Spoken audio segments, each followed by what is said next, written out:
All right, guys. Good morning. Hope you guys are well today. It is Monday, first day of the week. SPY's still sitting pretty close to the lifetime highs. That's why I put the SPY up here so you can see it. SPY sitting just under, about $4 away from lifetime highs. And so the question I have today is what's the SPY going to do? We also have manufacturing services PMI coming out today. It's a big day. Or it's a relatively big report. It's not a huge report, but it's somewhat big. So we'll see what happens there.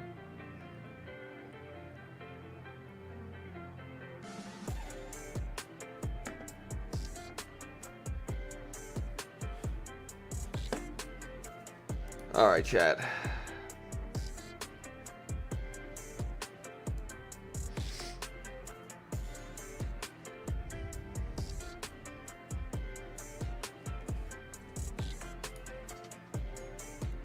Honestly, what's up, Pawn, Arif, Ear, Dan, Palm, Kevin, Phil, Radical, Lost, Freddie.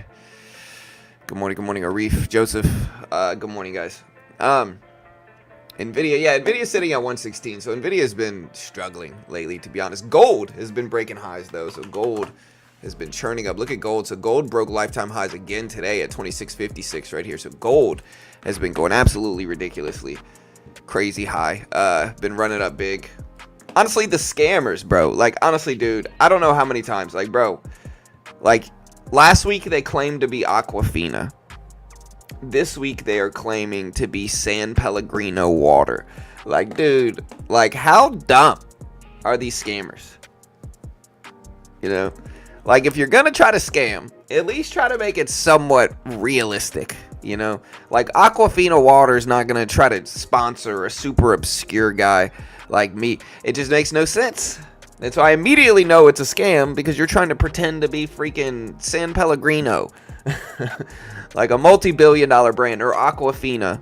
Like all these water companies are trying to fight for my sponsorship. Like, get out of here, dude. Scammers, bro. Like, I don't know what their goal is. My guess is they're trying to get me to go to Telegram so they can then ask me to pay for water or something. I don't know what the scam is, but I'm not falling for it, guys. Like, dumb. I'm not even opening this email. It says, greetings. We are glad to introduce to you San Pellegrino water, for a partnership opportunity. It's like, get out of here, dude. Banned for life.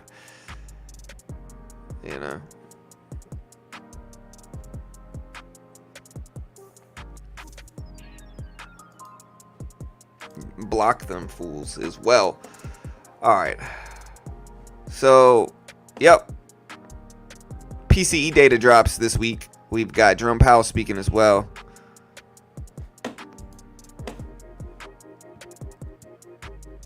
Hey, nice TK. Yeah, I'm trying to see what else is moving this morning here.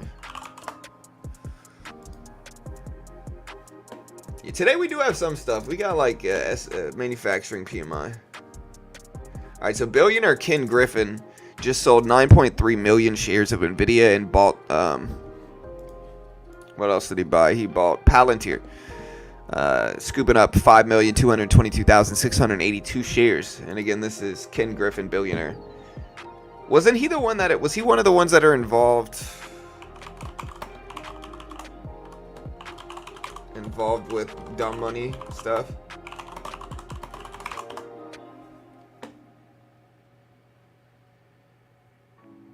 Yeah. Yeah, Ken Griffin was in, so he's basically one of the big boys involved in the GameStop squeeze. Yeah. No new highs today? Yeah. Alright, so that's one of them.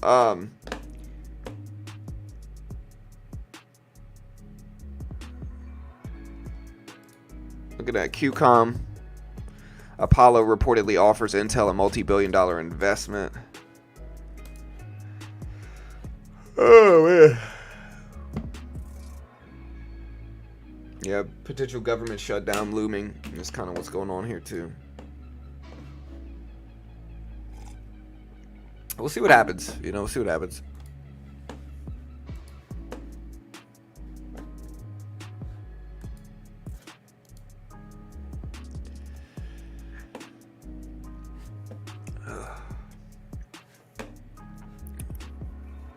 Didn't the Palantir CEO just unload millions of shares? I'm not sure.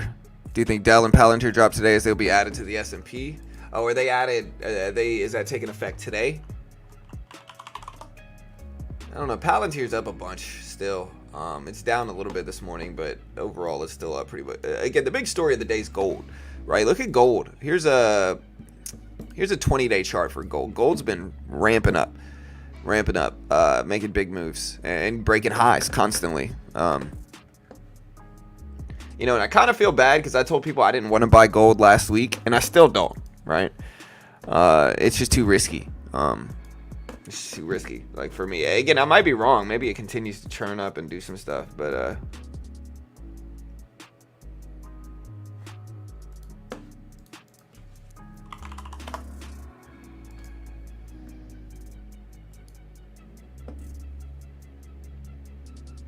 yeah, honestly, it's been a freaking mess buying this house, right? So my wife's paranoid regarding, like, mold, right? Like, my wife's super sensitive to mold. Like, I don't notice a freaking thing. Like, I could literally inhale mold and probably not notice it and just continue on living life. The reason for it is probably because my dad's house, when I was growing up, it was old. My dad bought, I think I've told this story before, but my dad, when I was young, I remember we used to live in some other neighborhood. I can't remember where it was, like an old house that I barely remember. We moved to this other house when I was like 4 or 5, right? And this house was like old, like 100 years old,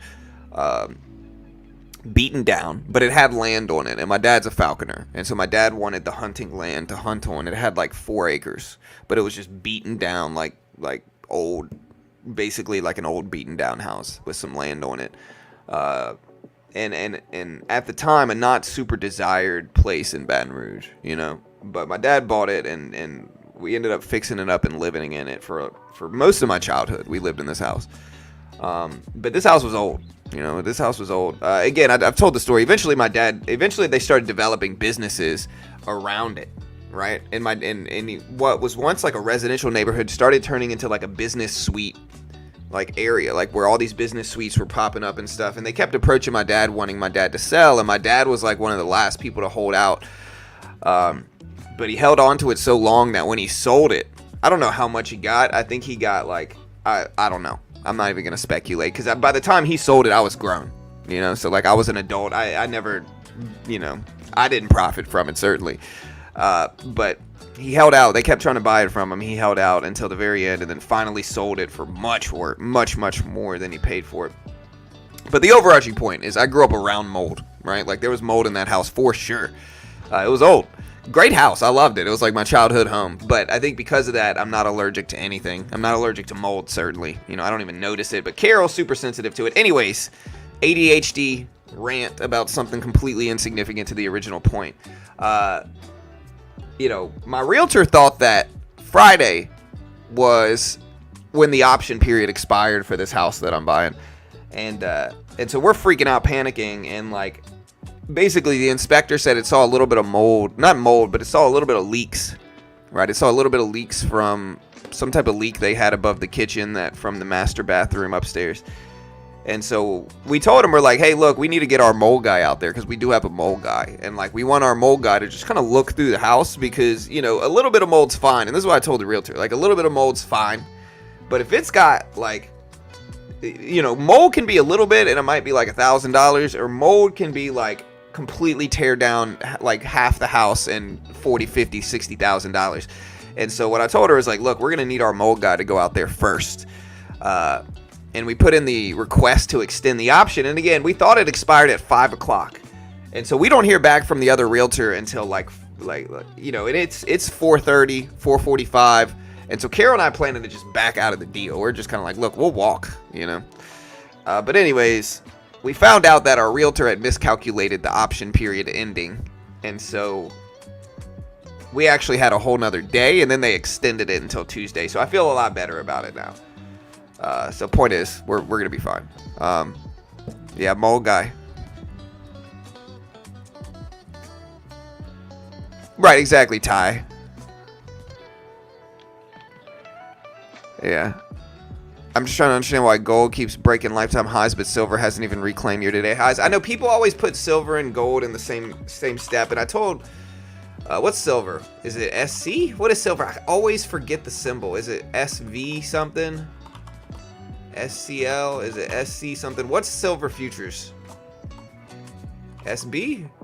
That's sugar. Yeah, I got that Cajun immune system. Yeah. But my wife doesn't, apparently, because my wife's super sensitive to all of it. Like, she can, like, smell mold a mile away, you know. I don't know how.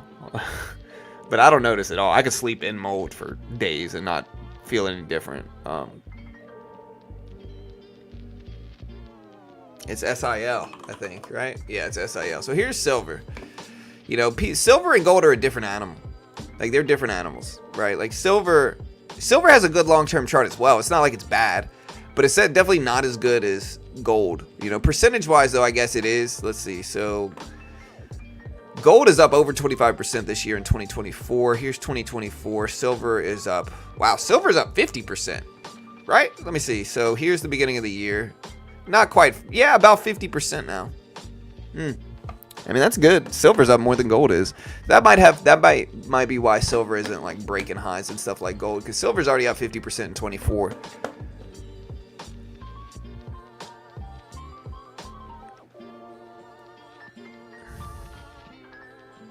I could make a bed of mold and just lay in it, you know, and live in it, you know.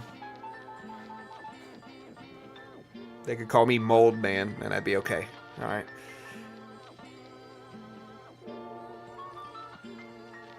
Meta on watch today. Yeah, where's Meta? Let me see. Palantir again getting added to the S&P.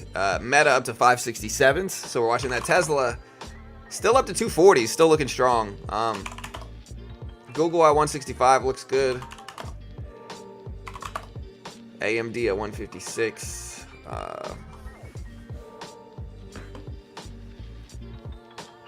SLV. Is it SLV? I thought it was, but oh, yeah. This is an SLV ETF. It's a different silver ETF, but yeah.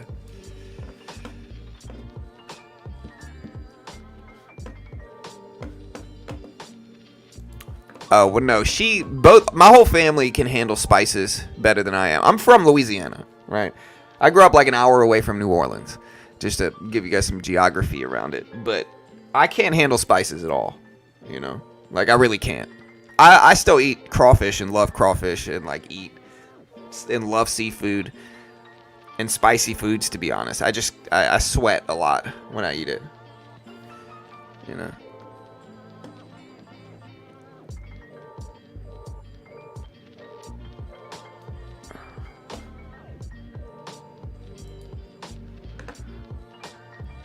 Again, Tesla up, though. Looks good. Nvidia still looking kind of weak. I think, you know, one thing that I'm noticing is I think the market is starting to trend. It's still following Nvidia to a certain extent. But I'm wondering if the market's starting to revert back to how it was before it started following Nvidia. And I don't necessarily think that would be a bad thing. If the market started not following Nvidia, I think the risk would be much lower in terms of like crashes and corrections. Again, I think the biggest risk for markets is if Nvidia starts to dump and drags the market with us. So if it stops following, let me see. So 5 minute.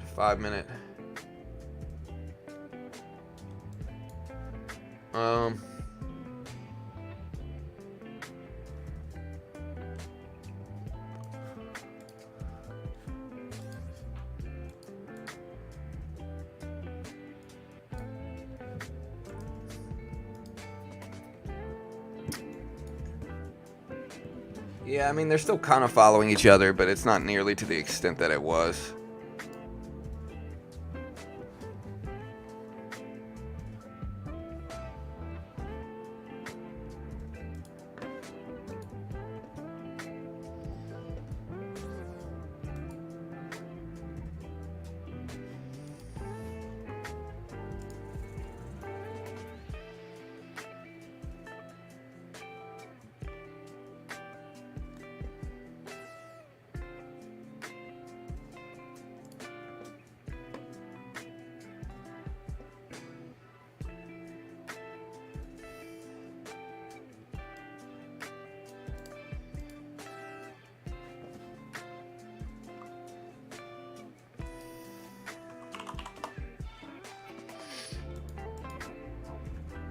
Trying to see where I'm at.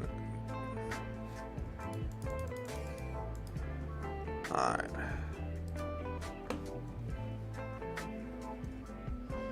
Yeah, gold, again, been breaking lifetime highs here, chat. So gold, 26.56 is the new lifetime high for gold up here. So it's still got a ways, for sure. So it's still got a ways for sure, but it's trying. It's trying to go.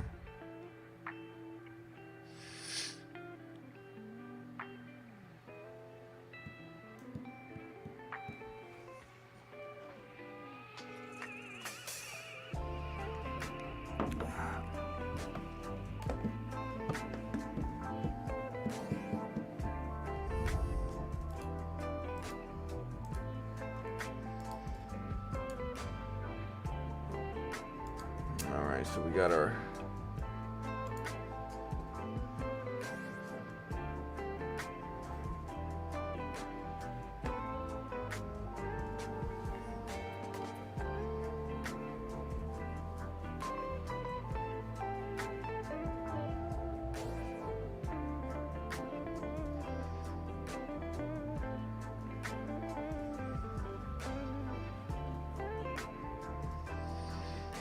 yeah, so I'm also working on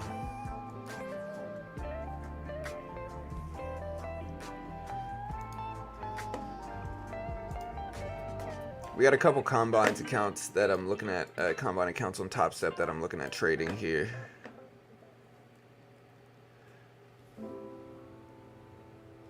I think we had a green day yesterday. I don't know. Yeah, I think we did. Or Friday. Yeah. This is my Express account.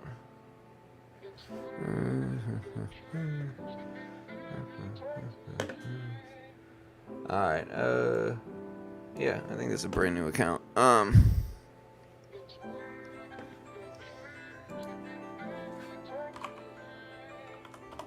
So the rollover happened, right?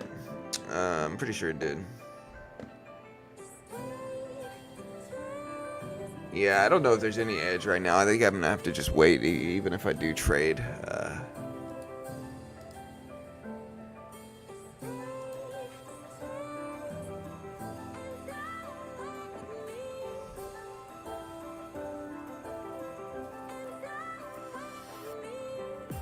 I think I've got like a Quant Tower funded account that I'm just not using either.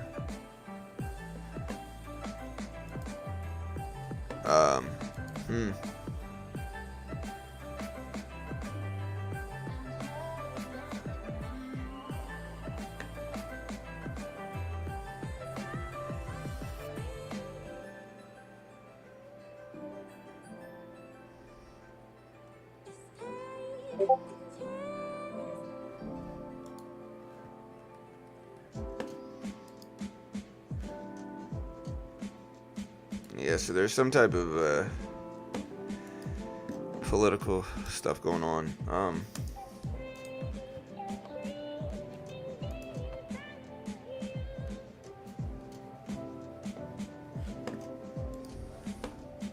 GameStop.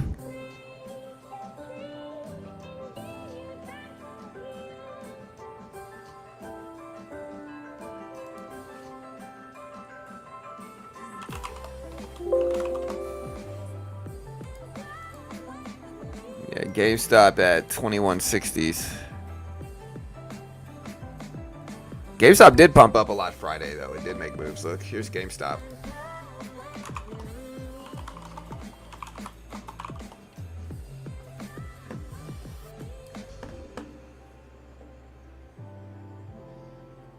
Yeah, so that's what GameStop's popped up on that Ken Griffin news. I did a poll here though. 60% says the SPY breaks lifetime highs again today. I don't know. Will it? I don't know.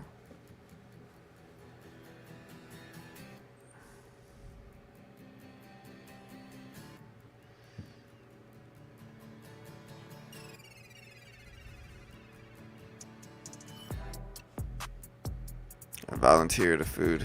You meet a lot of different people there. Nice. Yeah, that's good to do, I guess. All right, guys. Nvidia at 116. So we're watching Nvidia. We are going to trade. The market's volume is just pretty light this morning. We do have a bunch of stuff happening this week, though. Today we got flash PMI data. We got a bunch of Fed speakers, to be honest.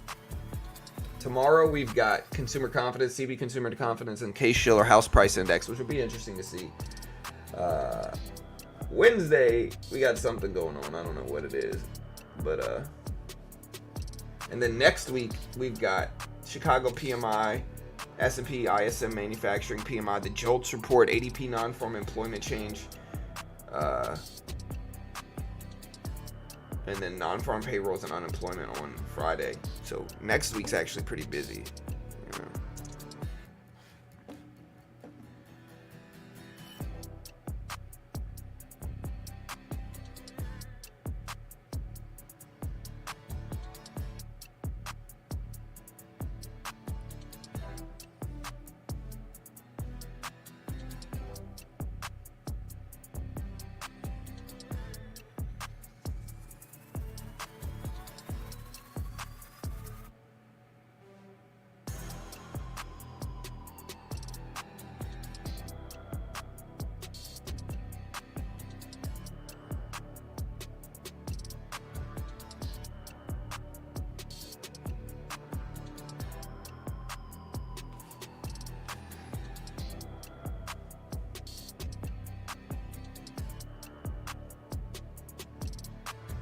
All right, Tesla at 242s. So Tesla's been churning up too, which is interesting. Nvidia, yeah, Nvidia's been so slow, man, and this is Nvidia really, like, if to put it into context, Nvidia's been sideways since July. Nvidia hasn't really gone anywhere in July. It's honestly been so predictable that it's probably kind of profitable to do this, right? Like, look, like I just want to put it up. Like, Nvidia has been, look, it's just gone up and down and up and down and up. It's been doing this for months now, for months and months. Like, it's slightly trending down, I guess you could call it like this, but it's really been mostly sideways, like down, up, down, up, down, up, down. Everybody's just kind of waiting to see what it does. It has been a little weak.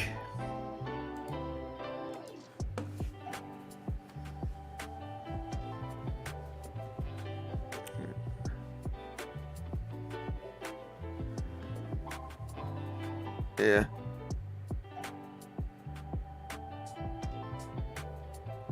No, that's cool.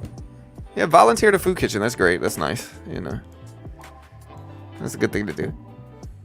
Tesla up to 242s. Tesla just broke pre-market highs again. Look at Tesla up here going. There's GameStop. Here's Tesla. Again, gold is the other one to watch to see if it continues to break lifetime highs. It's at 242s now for Tesla. Still pump it up a little bit. We'll see if it continues. Tesla making big runs. When's the robo-taxi event? Speaking of this. Robo-taxi event is October 10th. Oh my gosh. No, dude.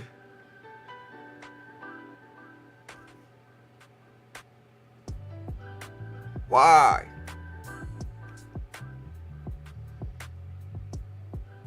I'm going to be traveling October 10th. Man, why? What time is it? I mean, let me see this. Now I'm mad, dude.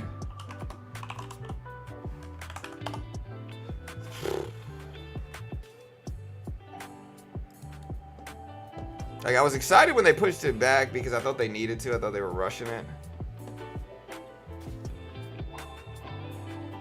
Where's the schedule on a Tesla website?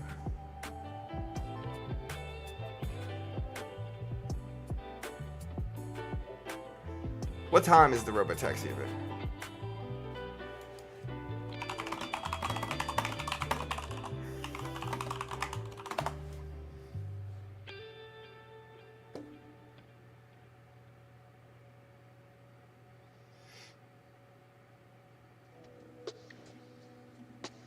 Somebody help me out here. Like, I don't know what time I'm traveling, but I'll have to go check. I think it's on the 10th.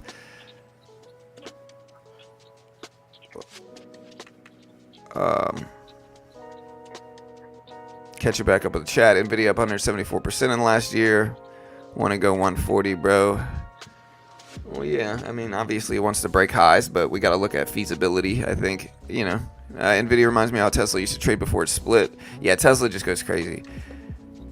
It's not a meme stock. They actually make money. They beat earnings big over and over again. Regarding what, Nvidia? Yeah, Nvidia makes boatloads of money, right? Anytime somebody acts like Nvidia is not a good stock, I usually just assume they're kind of mad they didn't make money on it. You know, like that happens a lot where somebody misses out on like a big opportunity in stocks and then they just turn into haters about the stock or whatever it is. Do a live trade on mobile? No, I'm sorry. I don't trade on mobile. I don't take trades on mobile. It's very difficult to manage a trade on mobile. And so it's not really how I trade at all, you know. Hey, what's up, Tommy?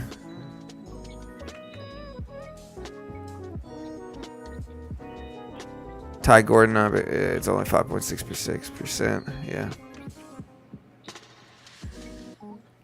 Yeah, I'm good, dude. Sorry, Poke.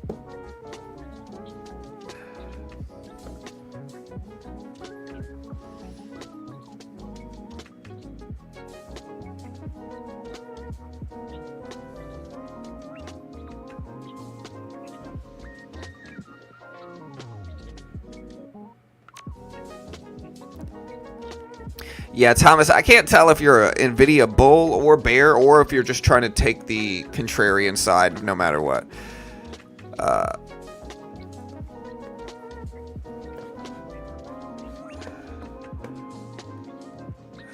Nvidia is expensive right now. Yeah, it's super expensive, of course. I mean, PE ratio is relatively high. It's not, dare I say, obscenely high, but it's high-ish. It's not cheap versus income, but it's also, you know, I talk about this all the time regarding Nvidia. Like if we look at their actual margins, you know, if we look at their EPS graph, you know, you gotta see their EPS is up exponentially in the last few years. Maybe not exponentially, maybe that's kind of an exaggeration, but or an embellishment, but you know, here's their EPS graph since 2022, right? So since 2022, Nvidia has gone like that in their EPS. So their margins have gotten better. People act like Nvidia has just gone up as much as they have and they haven't earned any more money. They've increased their earnings for sure. Like they've certainly made more money selling chips since the AI boom started. And when we look at their revenue, again, it's even better. You know, so when we look at their revenue, their revenue is even more of an angle here, where their revenues increasing quarter after quarter after quarter. And so I think like what people have to understand, Nvidia's price and their like what they're good at, Nvidia's price, I mean, and how fast the shares are moving up over the last few years has to do with potential. You know, whenever you have a stock that has this much growth, right, that's increasing this much quarter to quarter to quarter to quarter, it's increasing revenue up, right? Like people are going to be optimistic. They're buying future potential and to a certain extent in the stock, and that's why they're continuing to buy it. You know, it doesn't mean anything, and maybe there's an argument for where it's at now.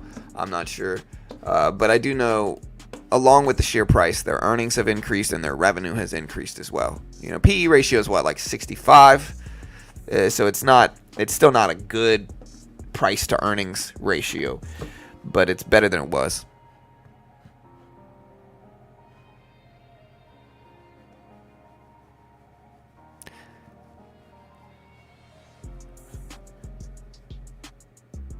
I would call that exponential, to be fair. Yeah, you know, yeah, I guess so. I think the angle. News came out that Jensen spoke to him, capturing the opportunity selling. I bought for the first time my birthday.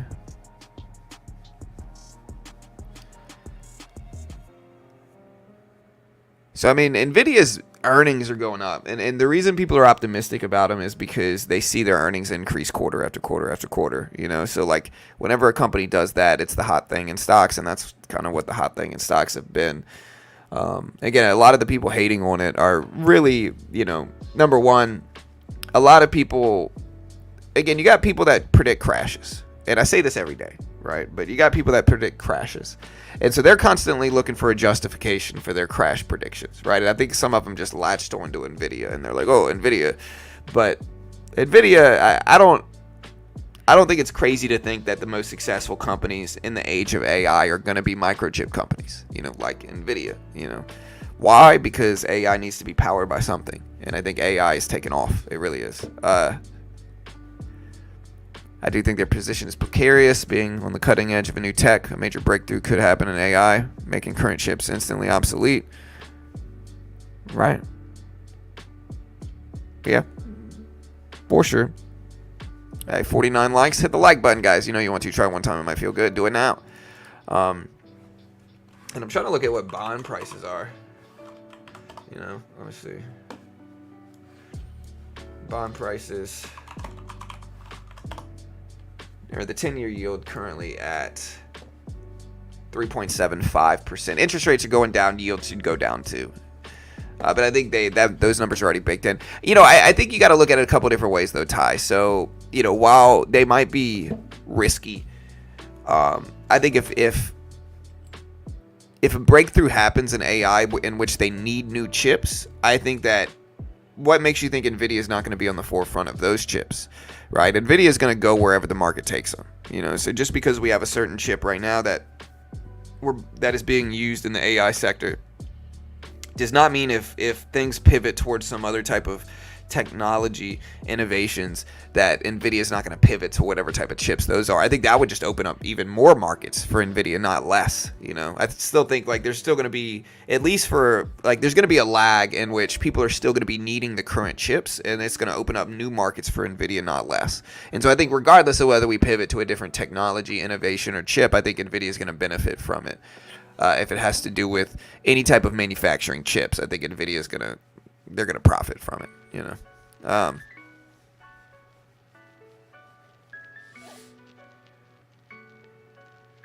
Yeah, just press the like button. It felt good for a second. I think it does. It does feel good. Do it now. Hit the like button. Try it. Everybody's doing it here, guys. Everybody's trying it. Do it one time.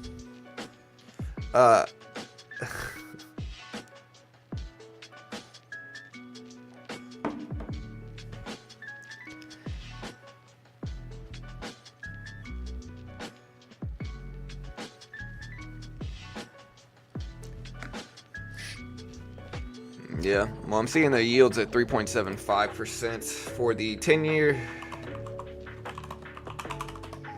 2-year yields currently at 3.57. So, yeah, so the yield curve did uninvert, guys.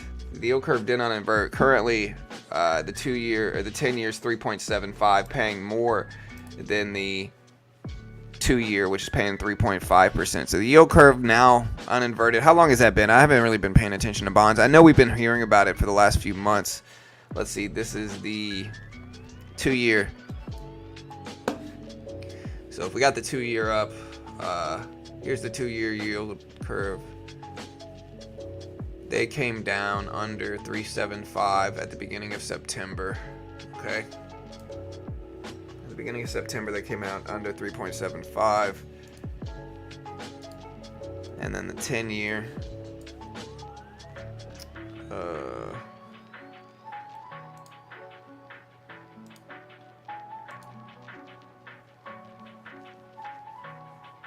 did the same thing. So they uninverted really a couple weeks ago, I guess, but it looks like they started on the 16th is when the 10-year started to push back up and regain some of this yield dominance versus the 2-year, which is the yield curve inversion that people are talking about.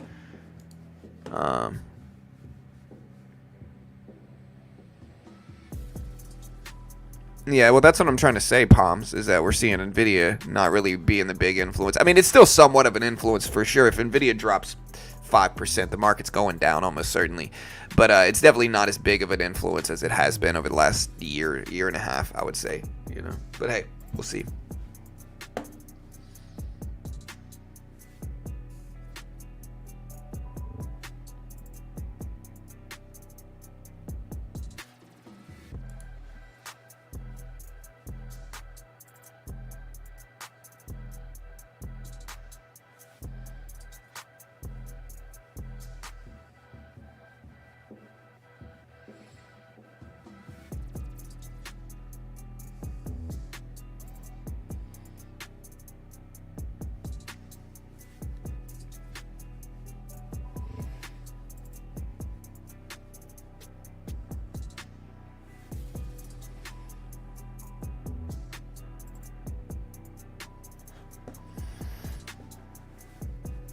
Historical data suggests we have 6 months to a year before we have a recession. Yeah. Yeah, I hear about Intel a lot today. I'm looking at it. GameStop again up pretty big. Intel back up to 23s. I mean, I still think, there's an argument for a bounce play there, but it's just too risky for me. Like, I really liked Nvidia after it dipped. Remember, guys, I bought Nvidia. I'm sorry, not Nvidia. I bought Intel. So I bought Intel back here, and I really liked it. The problem is, like, even with today's bounce back, right? Whenever Intel did this, I started buying it up, right? Once it broke under $30, like, once it cracked that level there, my hands are up. I'm done. I don't want to, while I still think it probably bounced back, I think the risk reward wasn't very good, in that situation, unfortunately. And so I think that's the situation I found myself in. As I was in Nvidia, I bought, or not Nvidia, I keep saying it. I was in Intel. I bought the dip. I wanted to ride it back up, but it just dropped so much short term. It dropped from, and in hindsight, it was a good exit. I got out of it as it cracked 30, and then it continued to fall down basically another 35%, or you know what I mean? So 35% drop afterwards, after I got out of it, justifies the exit, I think. And even though it's bouncing back some now, where's it at? It is currently at almost 23, so it's back up to like right here. It's still down too much, What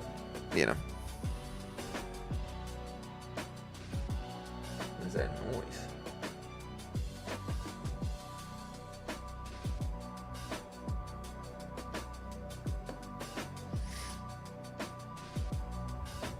Average on Intel is 19. I'm cool. Yeah.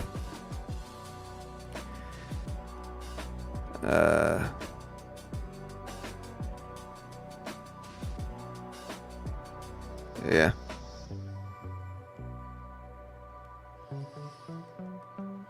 Thanks for answering. Yeah, all good.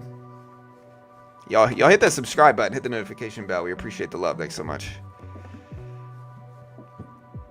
Should I start trading on Sundays? I see a lot of people trade on Sunday. Should I?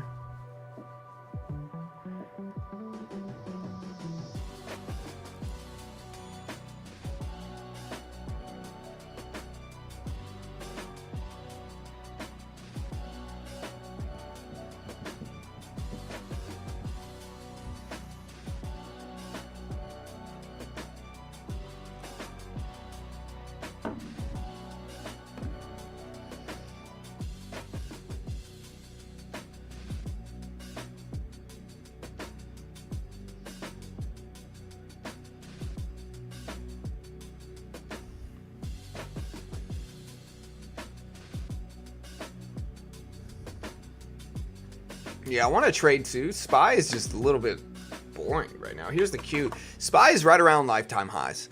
So, of course, I'd love for the SPY to continue to break lifetime highs. I just don't know if it's going to. And I think Nvidia does have somewhat of an influence over the broad markets. And so I think Nvidia has to wake up with volatility if I want to trade this early. And I just don't know if we got that or not. Again, Intel moving. Gold is the other one to watch. I'm not a big gold trader. I've never been one to really day trade gold. I've mostly always kind of like invested in it. But I don't know what to do here either.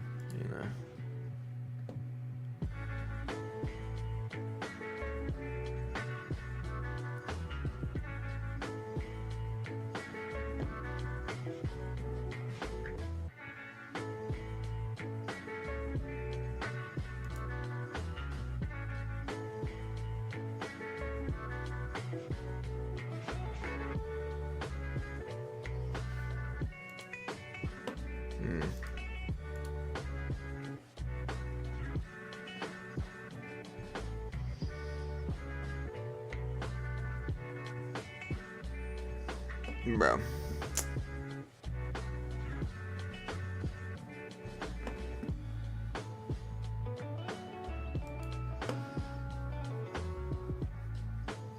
Yeah. Again, the market's very boring right now. Look at it. Again, Nvidia's moving. I'm assuming you're talking about gold. Buyout rumors for Intel. Yeah, Intel news is as follows. IBM and NASA are going to release an open source IA model for climate and weather applications. I don't know if they meant AI, but they said IA. All right, so the Fed's Bostic is speaking a little bit right now. I don't know how old this news is, But it says Bostic speaking. Yeah, so Bostic actually speaking right now, chat. Bostic said the economy is normalizing more quickly than previously thought. Monetary policy needs to as well. Supported 50 basis point cut as a compromise between remaining uncertainty around inflation and risk to the job market. Basically, like, they think this was the middle ground. I don't know if it was, but you know, I'll put these comments up here so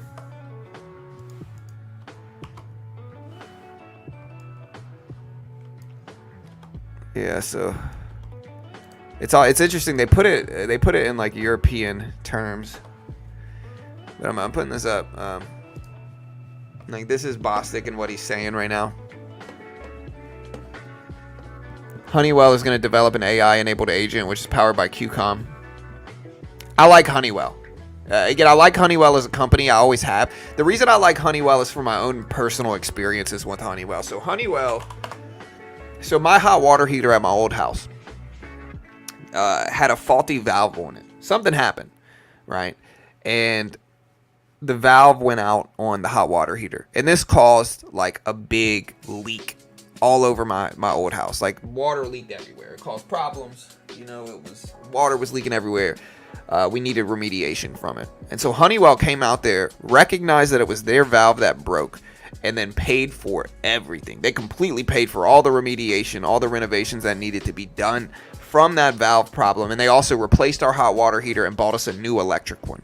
It was great, honestly. And so ever since then, I've been, you know, a big bull in Honeywell. I just think if they take care of their customers, you know, they're good people. And I always just invested in them. And honestly, my investments in Honeywell have done well. You know, I've made money on them for sure. Like, I'm up definitely investing in Honeywell. Again, I don't know what Honeywell is going to do right now. It looks a little flat on the year, to be honest. But yeah. Well, it's not about fixing it. It was about repairing the damage that happened from it. Because we didn't know it was broken for like a period of time. And so in that period of time, the water leaked and caused problems. It's HON is the Honeywell ticker. Yeah,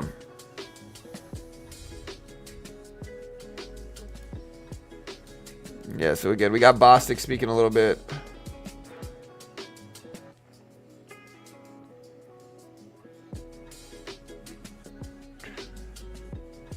Yeah, so Bostic and Goolsby are speaking. Kashkari spoke this morning already, but he's set to appear again, I think. Fed's Kashkari says balance of risks have shifted towards risk of further labor market weakening and higher unemployment. Basically, Kashkari thinks that we are looking more towards a recession than inflation risks, right?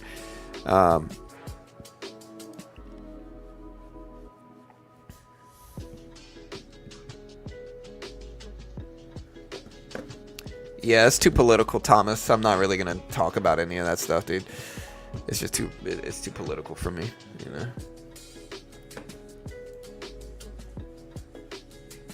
Meta broke all-time high resistance a couple days ago. Did it really? It did. So Meta actually just broke lifetime highs this morning. Or no, is that this morning? No, that's here. So this is the daily chart. Wait, it says this morning. Maybe it was Friday. So Meta might have broke lifetime highs on Friday. So yeah. So Friday Meta broke lifetime highs. Meta looks strong too, man. Okay, bro. I'm not from US. That's okay. Like I said, I'm just avoiding politics, dude. I know it's an election year. I know people are talking about it. Again, I'm a capitalist. Like, I'm a believer in business, obviously. Anybody trades stocks, you should be a capitalist. You know, if you say you're not, you know, but you trade stocks, you know, it's contradicting and hypocritical, I think. But again, yeah, that's all I'm gonna say. I'm not against you, no matter who you are. I'm pretty middle ground, and I go by policy alone.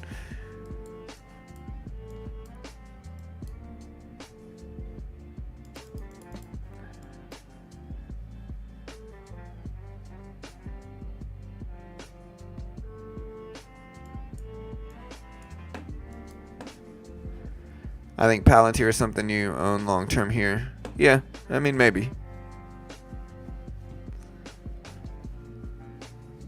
People buy Meta still proves that there's no hope for humanity. Why? Again, I think you're bringing politics into it, dude. Again, you can't look at stocks with that mindset.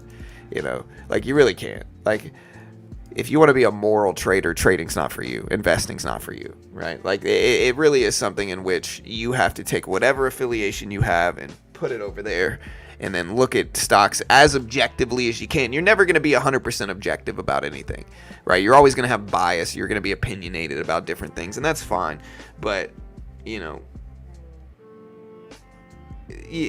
people miss out on some of the best gains they can trying to be, you know, moral traders. And, like, that's some of the stocks that that perform the best for me are stocks that people got all weird about me buying. You know, Disney, I made a bunch of money when it dropped down to like 80s, 90s a few years ago. Everybody told me I was going to lose money on it. They made fun of me for buying the dip. It ended up ripping back up to almost 125 the following months. This was like early 24. Same thing with Target. Everybody got weird with me about buying it. Target dropped to $100 a share.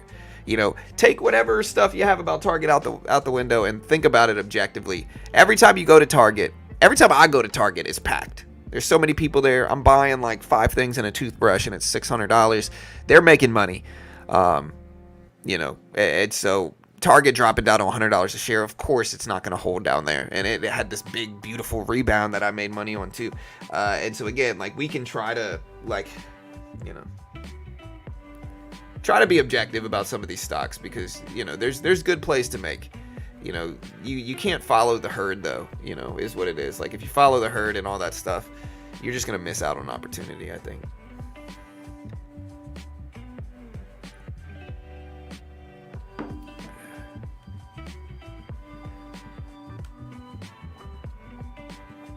Yeah, no, we've had a lot of stuff with mold, Kevin. So again, I didn't really finish the story earlier, but it's a long story, bro. It's a long story. So my wife's super allergic to mold, and I don't know if we've just been had bad luck, or, you know, we're being overcautious regarding it.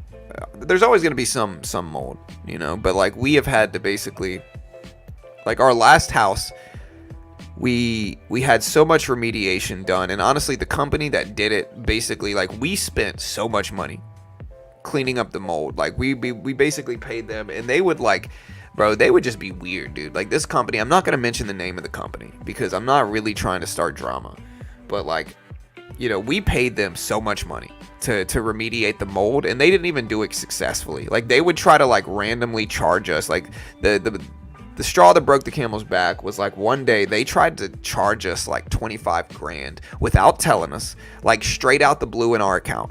And so, like, then they tried to, like, debit it. And so, you know, our accounts called us and they were like, yo, is this y'all's $25,000 charge? And we were like, no, like, that's not, like, we were like, we never agreed to that.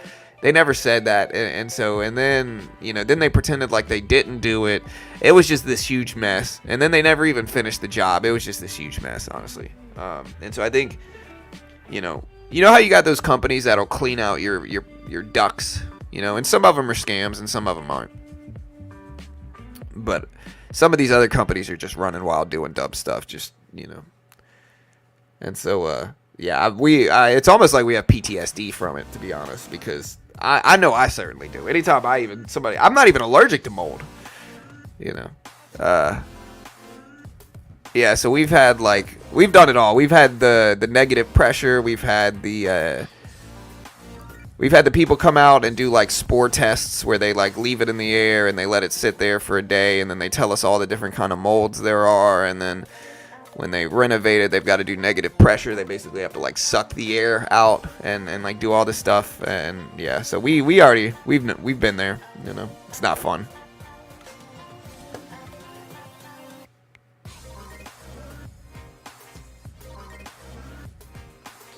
Yeah, and again, like, I the stock market is not a place for politic bias. It's really not. You know, if you get political bias, again, because it's an election year, right? It's an election year. And so what happens during election years? Number one, most of the time the stock market ends green during election years.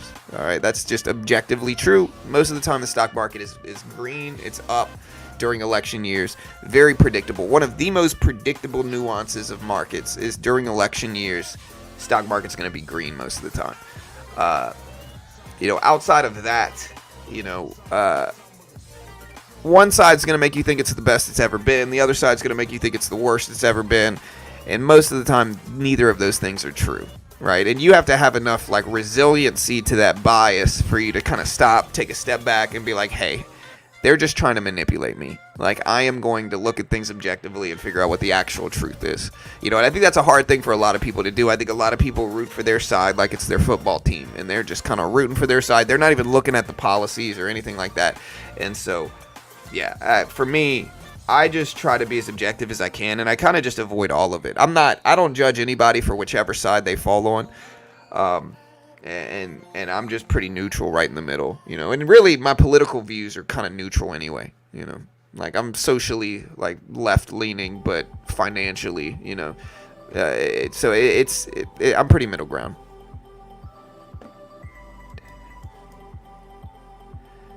All right, guys, Nvidia at 116s. Still pretty slow, still pretty choppy. We'll see if it wakes up today. Tesla has been up. It's up to 240s, trying to hold. Yeah, Intel's up. I'm trying to see what the news is on Intel. I know there's something that's out regarding Intel. So yeah, Intel is drawing another investment bid, and that's why it's up. It spiked Monday on a report that they received an investment offer for up to $5 billion from Apollo Global Management. They're interested in putting about $5 billion up to Intel in return for equity potentially. So it might sell a piece of their company. And this is reported by Bloomberg. It cited people familiar with the matter, but the deal isn't done, and so it's not finalized. Intel and Apollo have not gotten back regarding this request from Barron's. It's a good sign, if people want to buy that much, and I'm sure they're, and it makes sense for another company to swoop in and make an offer to buy a chunk of their company while it's so cheap, right? Intel's down a lot. If they believe in the company, now might be the time for them to jump in and try to buy it up.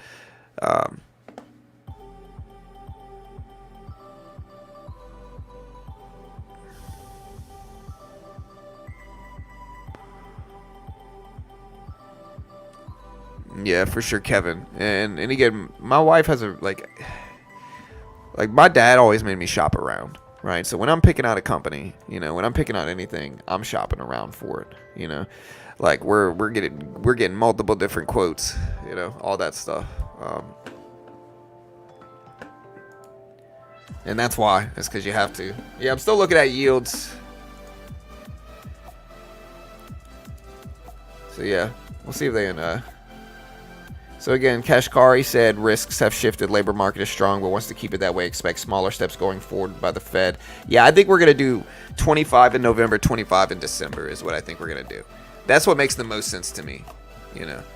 25 in November, 25 in December.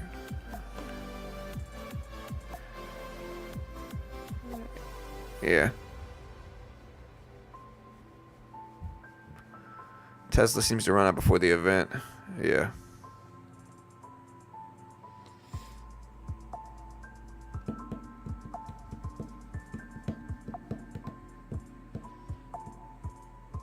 Yeah, I'm trying to see. Does anybody know what time the Robotaxi event is going to be?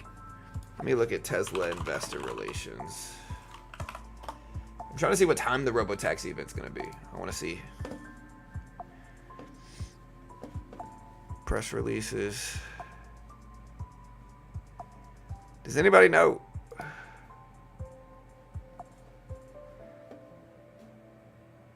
They wanted me to sign in. I don't want to sign in.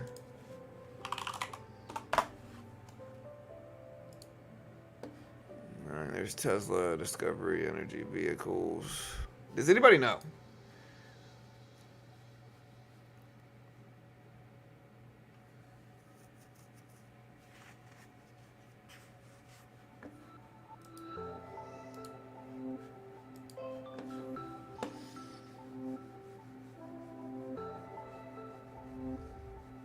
Hey, nice. Sparsh, congrats, man. What do you think about shorting natural gas? It's a sector that I'm really not sure about, to be honest. I really don't know about it. I don't know of the easy ways to do it. I'm assuming there's future contracts, and so it depends on how long. I also know quarterly you got to change out the contract anyway, so yeah. Yeah, but these are the areas in which AI honestly gets it wrong a lot, right? Like I'm gonna ask,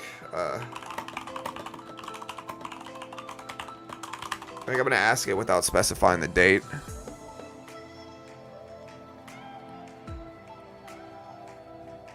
All right, so Robotaxi event is, yeah, they didn't give me a time. It's October 10th, take place at Warner Bros. Studios in Burbank, Los Angeles.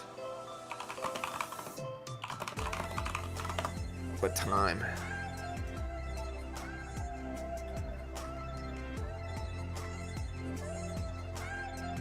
They haven't been disclosed yet, so it hasn't been disclosed yet. What time are these things usually?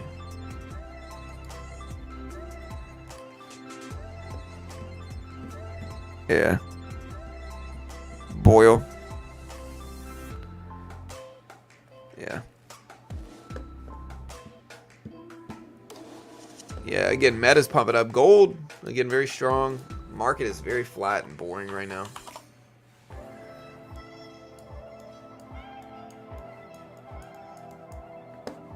I don't know.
All right, guys.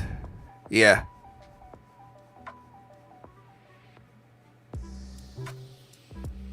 Yo, John, I knew about Top Step, but tried it again with your ads. Never traded futures, but found it surprisingly easier to pass a combine than Forex. Yeah, 100%, man. And again, a lot of people should be trading futures. Like, this is what a lot of people don't understand.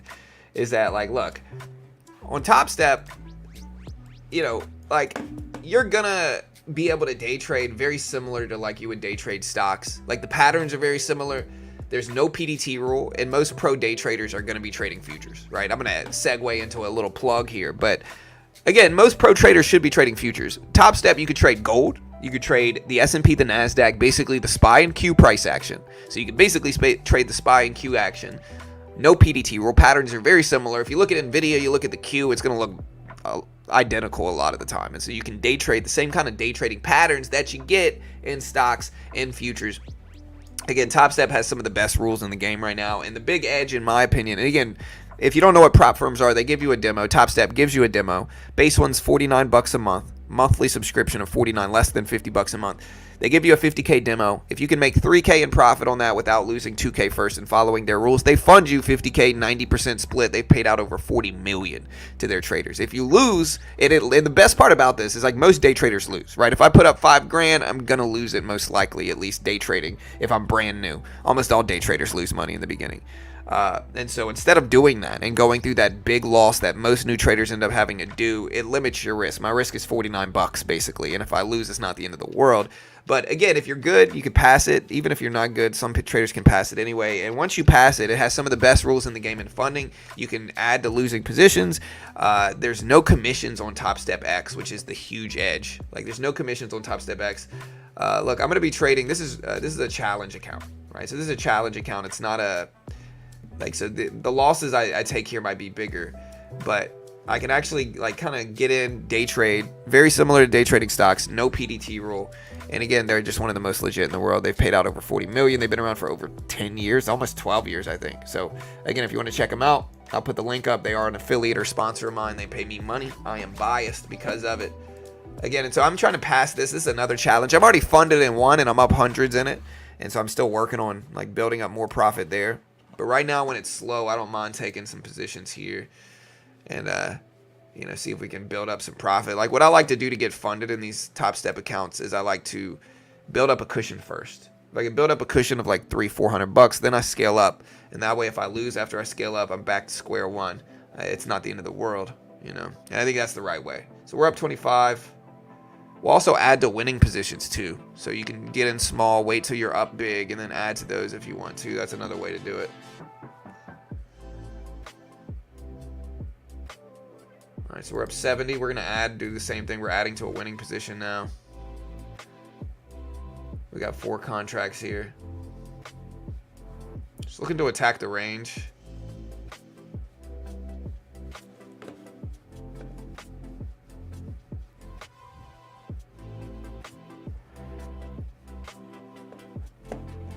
All right, so we're up about $100 on this one. There we go. Nice little breakdown. We'll take a little piece off, take another piece off, lock it in. And then maybe add back to it. We got back in 3 contracts. And then we'll add back to this 4. We're going to go max size here, 5 contracts.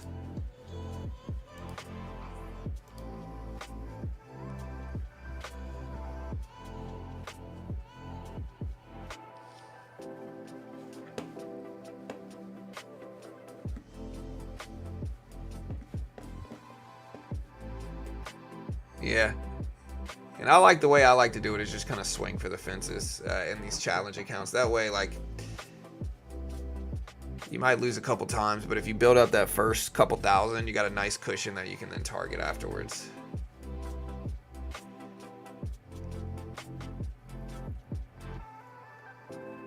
Nice. We're kind of flat here on this. And again, if you want to check it out, link is right there. Remember, guys, top 3 worst trader of all time ever in the world right now. I can't guarantee anything I do trade off stream. You're not going to see all my trades. Hypothetical or simulated performance have limitations. Understand it. All right, we're down. We're at the very top of the range, and I don't mind shorting the very top of the range like this. And so this is going to be try to be a longer term trade if we can.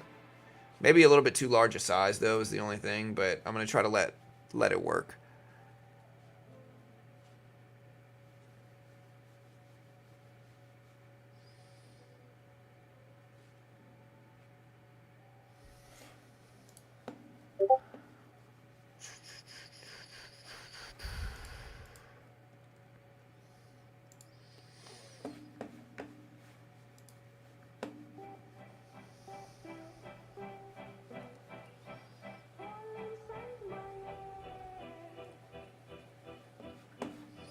Yeah, would you guys like a Sunday stream? I guess I could do one.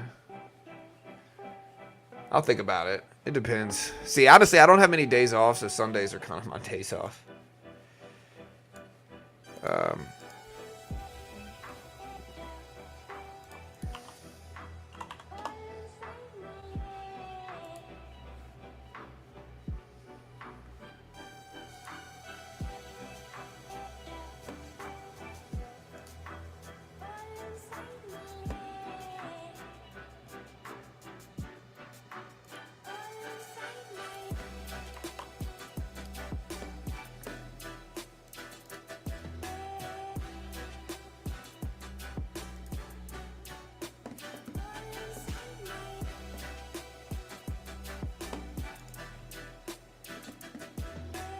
Alright, so now we're kind of flat here. I want to give it time to break down, though.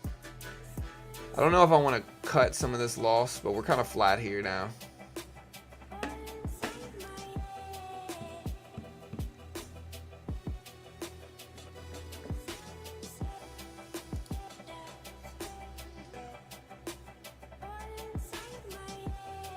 Yeah, and I'm watching the Q. We're watching gold. Yeah, sometimes I still need a day off, I think, too. You know. The only problem with this trade right here is that Nvidia is starting to churn up. Yeah, I'm going to cut this, and I'm going to just, like, rinse and repeat it later. I like it.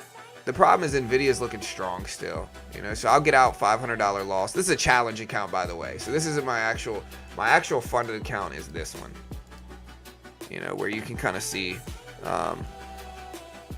like this was my day, Friday, you know, we had a pretty good day. So this is my actual funded account. So this is a different account. And on this one, we're trading micros. I'll try to pull that up.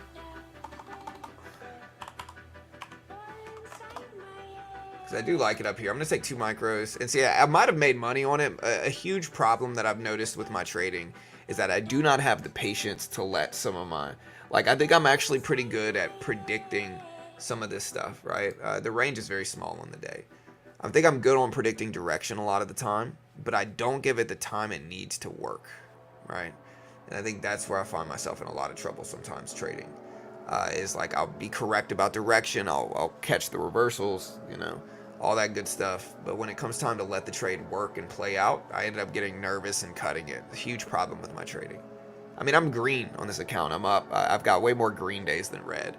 But if there's a skill that I need to get better at, that's it.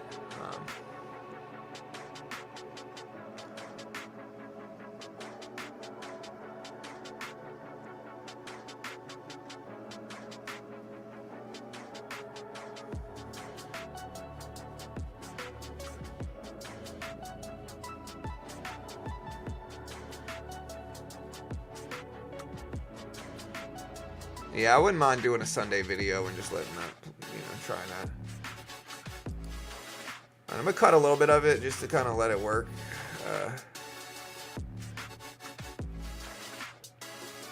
Alright, so somehow I got out of that position. I didn't mean to. And honestly, I had 2 contracts set. See, I think I'm good at this too, man, unfortunately. Like, I think I'm good at predicting these downfalls. Like, I would have made money on that original trade that I got in on that Combine account, but, you know. Yeah, I don't think there's any news today for 8:30. We got Chicago Fed National Activity Index that came in at 0.12, but nothing really big. The big thing today is we got a couple Fed speakers, and we got manufacturing PMI data. Manufacturing and service PMI data at 9:45.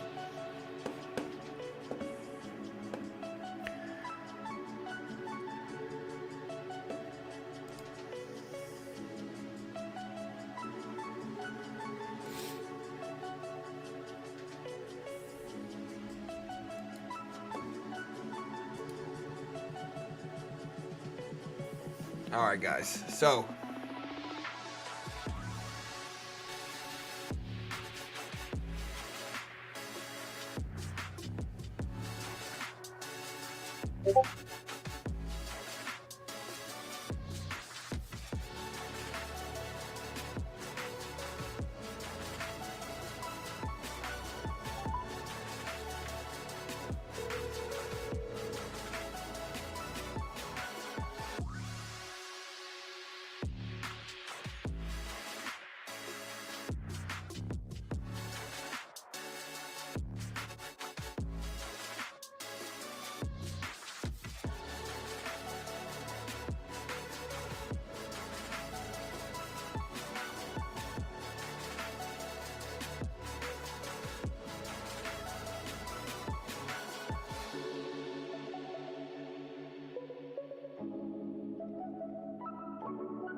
all right, guys. So, yeah. So again, we're hanging out. I don't know. I'm gonna short this too. I think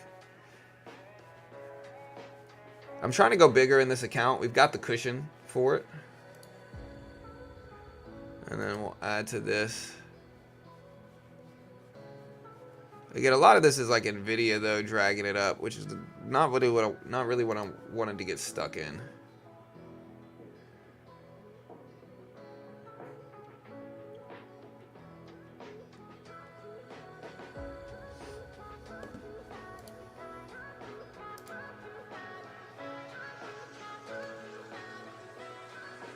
So I cut some of my loss. I was in 5 contracts. I wanted to get out a little bit.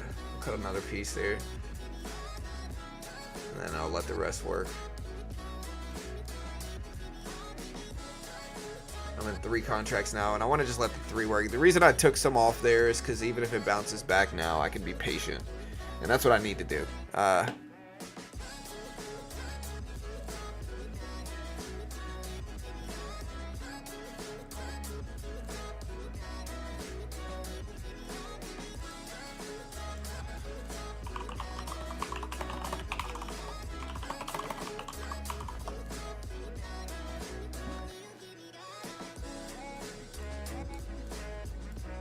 Alright, so Nvidia is still chopping up there, but it's still boring. There's not really much going on.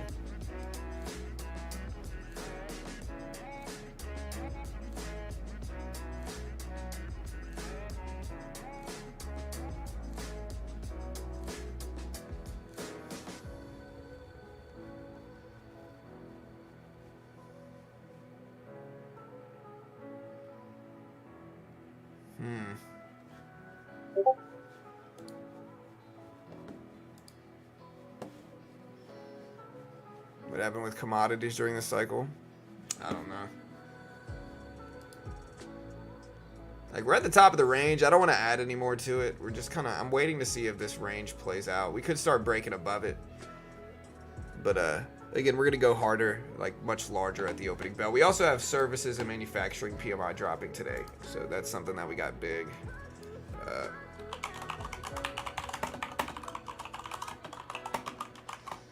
It's at 9:45 a.m.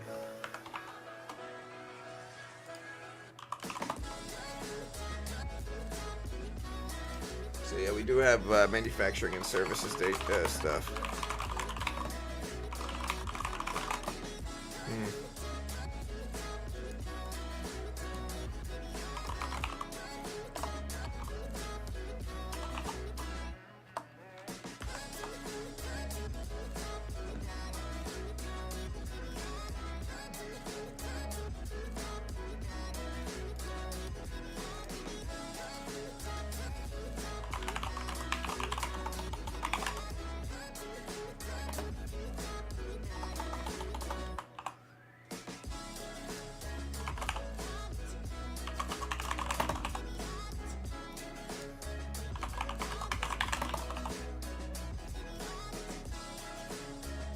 Yeah, so we do have manufacturing PMI data.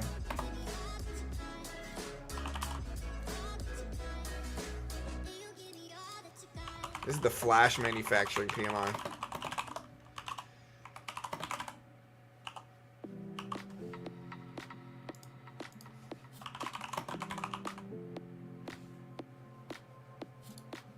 All right, so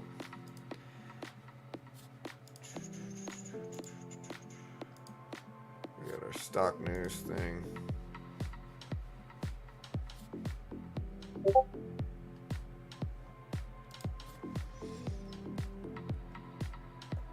Oh my goodness, I forgot about my position. It's all right. We're down. We lost. Yeah, we're down probably like $40 on the day. I completely forgot about it. I got in my own head. I'm sure Pawn's probably yelling at me. Yep, there he goes. It's all right. I knew it was happening. All right, I forgot it was happening. I mean, Micron's event. What's going on with Micron?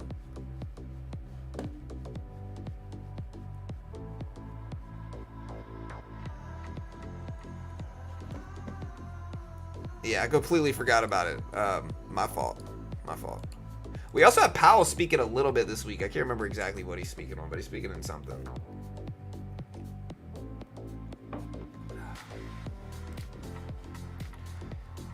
You know, so Powell speaks sometime. Yeah, I think he's doing like the opening remarks for something. But I'm not exactly sure. I'll have to look back. We're gonna stream it all live like we always do, though. So.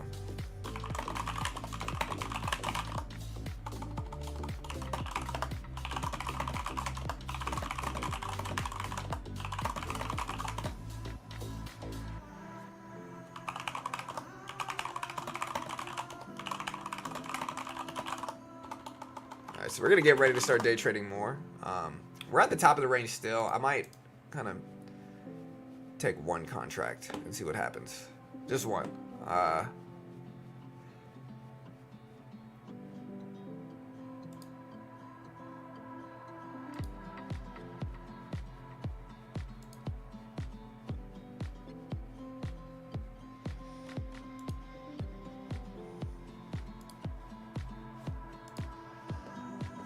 Alright, so we got another contract. We're going to add to it now. We're at the top of the range, and so I think we could pull back, and if we start to move choppy in this big economic week, then we might get something.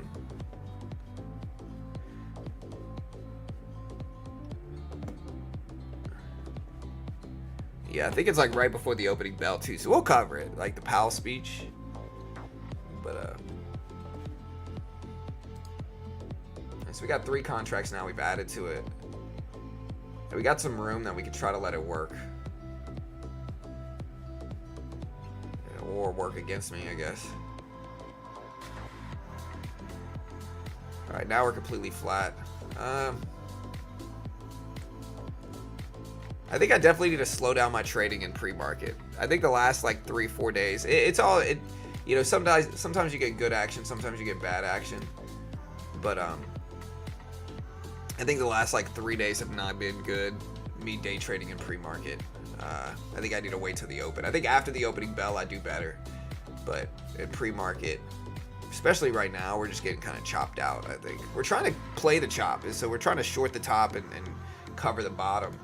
And so now we're back green on this. But it's just been a lot more difficult than it was. Probably has to do with liquidity.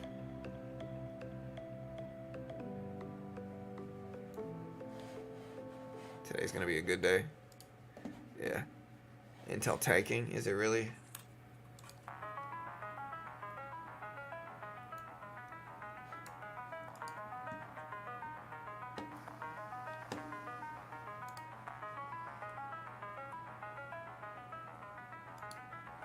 Alright, we just took a little piece off of this.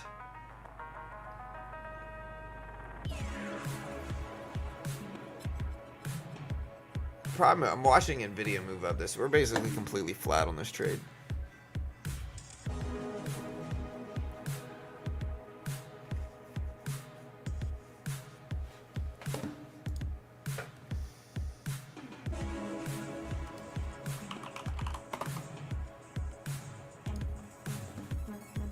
Now we're down again. Yeah, I'm just gonna cut this and then take a break here. Like, we're getting upward momentum, and so we just getting beat up this morning. I don't know how much I'm down. Let's see, $9. Let's call that 10. 4. So that's 14 plus 30. That's 47. 57. Yeah, so we're down probably like $70, 60, $70. So definitely not what we want, but also not the end of the world. We'll wait. We're all pushing higher. I don't know if it's Intel related. Let me see. No, Intel's breaking down. What's dragging the market up? Is it Apple? Not Apple. It's not really Nvidia either. AMD's not really up. Microsoft. Is it Meta? Yes, it's Meta. Meta's pushing over, breaking high. So Meta's actually dragging the stock market up today. Look at Meta down here on the bottom right. So that's Meta pushing everything up.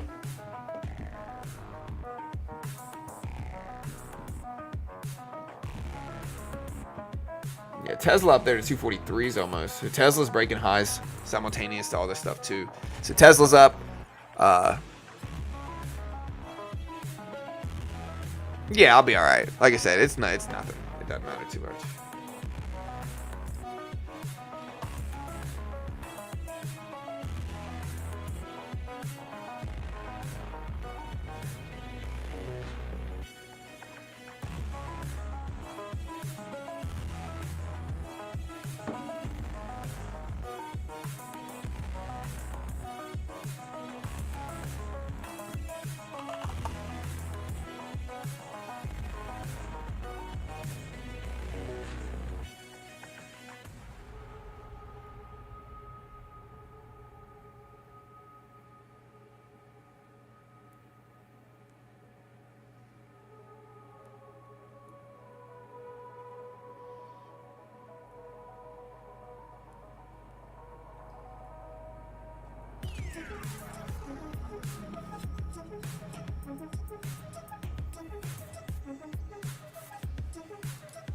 All right, guys. So we still are kind of choppy and pulling back a little bit. Nvidia's up there though.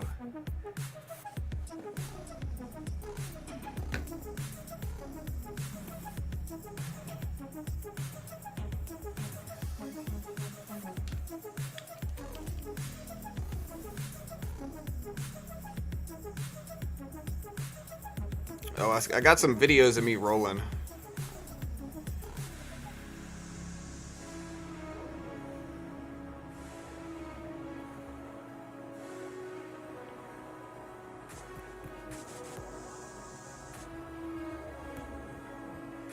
Let's see if I can find a...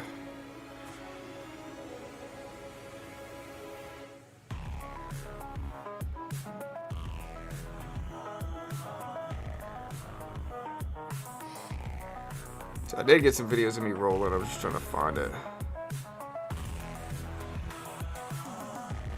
Let's see if I can... I don't know if it'll let me add it.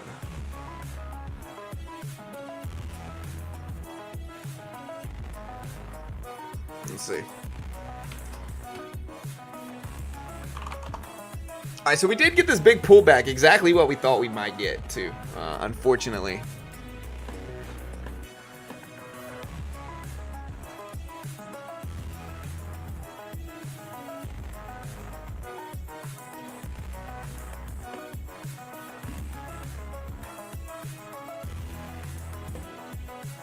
Intel can make a liquidity grab. I don't really trade Forex a ton. Meta strong. Yeah. What's up, Tobias? Yeah, we're going to wait and try to get in some good stuff. Tesla at 243s.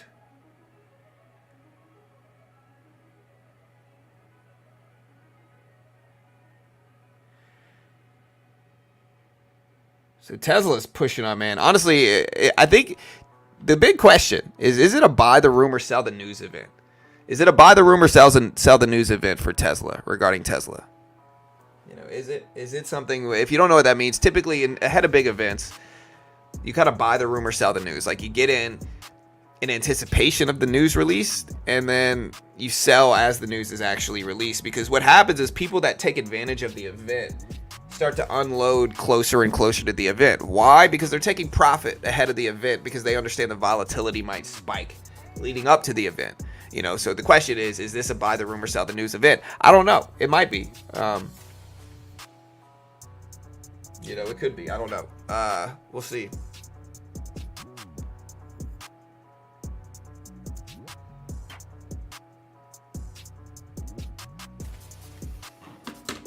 Yeah, so I got some footage of like gi jujitsu. It's gi jujitsu, so it's in a gi, so it's different. I'm actually better at no gi, but yeah.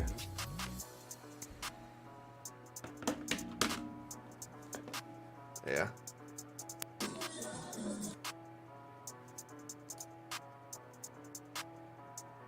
Wait, this is the wrong one. Yeah, this is the wrong one. Oops. Let me find the right one. We got so many videos here.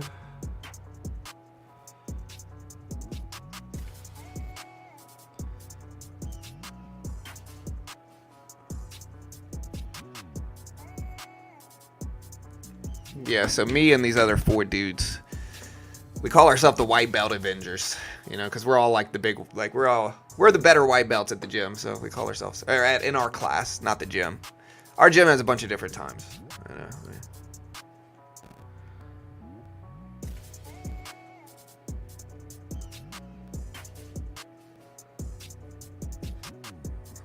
So I'll show you guys this video if it lets me. Let me download it. Yeah.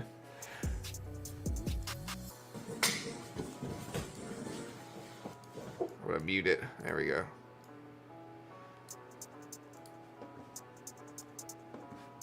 Try not to get JB in there, but it's alright, I guess. Look. This Drew.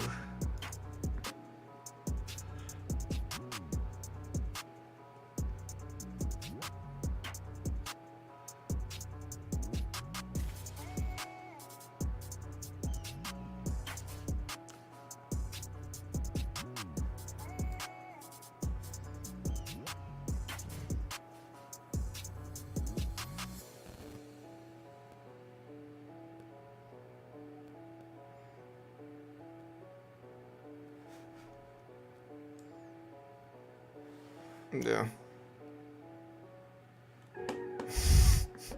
Let's talk FedEx. Yeah, FedEx, big move of the market. Let's see. FedEx is a big influence over the markets, right? A lot of people use FedEx as like a gauge towards the whole market. So we're at 255 for FedEx. So I don't really like FedEx as a company. I think these shippers are all at risk of going obsolete long term. You know, so I think these shippers are at risk to all go obsolete long term. And I don't know what they're gonna do, but yeah, so far.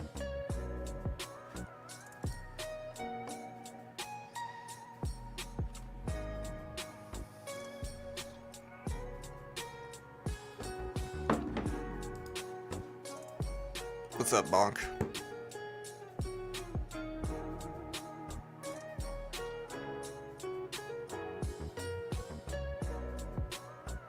Tesla at 242. So Tesla's still running. SPY still choppy. Honestly, you'll notice a very huge theme here, right? So like, was I not correct about this direction? Was I not correct? I was shorting the top of this for so long, and the logic of it was like, hey, it's gonna do this. And so this goes back to my earlier point, which is that my weakness is mismanaging the trade. Like I was correct about the direction again here. Like I was shorting this top up here and really all around this area. And then it follows through. So I have to learn the biggest thing I need to get better at. And again, it has to do with like patience. I think it has to do with patience. I think that I'm correct about predicting down like reversals. I think a lot of the time I'm right about this. Right, I was correct. I was just impatient. You know, I should have just waited because this is exactly right. I was shorting the top up here, shorting the top, and so I could have made much more from that, much more. But I just couldn't. You know, I didn't wait, unfortunately. So PMI today is expected at 48.6 for manufacturing PMI flash. PMI for September. Services PMI expected at 55.3. Right, both of those drop at 9:45. I'll put a timer up, but both of those drop at 9:45 market time. And then again, right now, Nvidia finally pulling back here. Man, I wish I would have stayed in that short because again, I was absolutely right. It hurts. Top 3 wrongish right traders in the world right now. But man, but yeah, we'll put a timer up.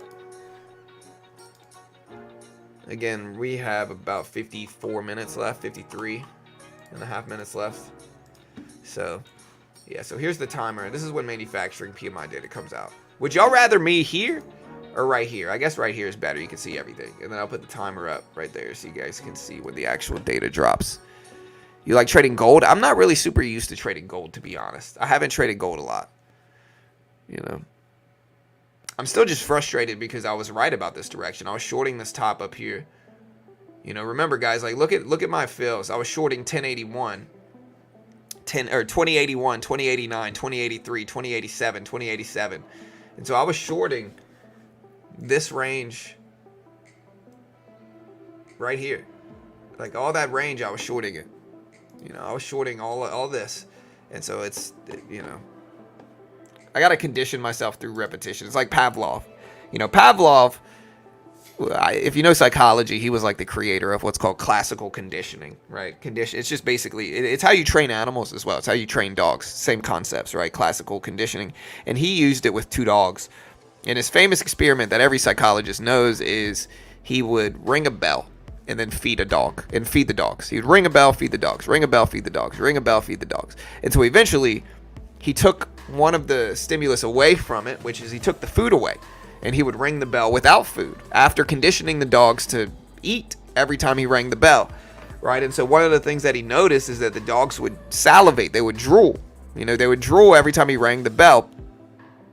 And so this was called classical conditioning. He conditioned the dogs to drool every time they heard the bell ring, right? Well, when you correlate that to trading, I think you got to do a very similar thing. You got to do the same thing over and over and over again. You got to get better at your weaknesses in the same regard. Same thing in jiu-jitsu, right? This is what we were talking about in jiu-jitsu. Same concepts, right? In jiu-jitsu, you got to drill your weaknesses over and over and over again, and do the right things over and over and over again in trading and jiu-jitsu, where you continue to repeat those steps until you master them, you know, in trading. And I think in trading, you have to kind of do it with, in regards to like what I need to focus on now is I need to focus on holding my trade longer, letting it work out, not being so quick to add size to it. Because I think my mistake here is like I'm getting in here, right? And if I would have just let that work, I would have made money on the downside. But I think one thing that I'm doing is that when it pushes up a little bit, I'm adding to it, you know, and that's making the size big. And so then when it just swings any one direction, it's scaring me out of it. I'm not taking advantage of the trade. And so I think I need to get in smaller and let the trade play out longer. Or I need to just be more willing to accept a larger loss. That might be it as well. My issue is like I don't want to accept a big loss. And again, to clarify, guys, I'm up hundreds in this account already. And this is a fairly new account. I'm up hundreds in this 50K funded account with Top Step. And so, you know, it's not like I'm some big losing trader in this account. Like, I'm green. I'm up. It's an actual funded account. I'm just trying to tweak how I do things to make it the most profitable, really. You know, and I think every trader has to do that. So, yeah, muscle memory, basically. Yeah, for sure. More cowbell? Yeah. Catching back up with the chat. I'm only scared to stay in a trade if I'm too invested. Maybe less contracts. Yeah, I definitely need to scale down. Need more patience. I don't know if it's hindsight FOMO.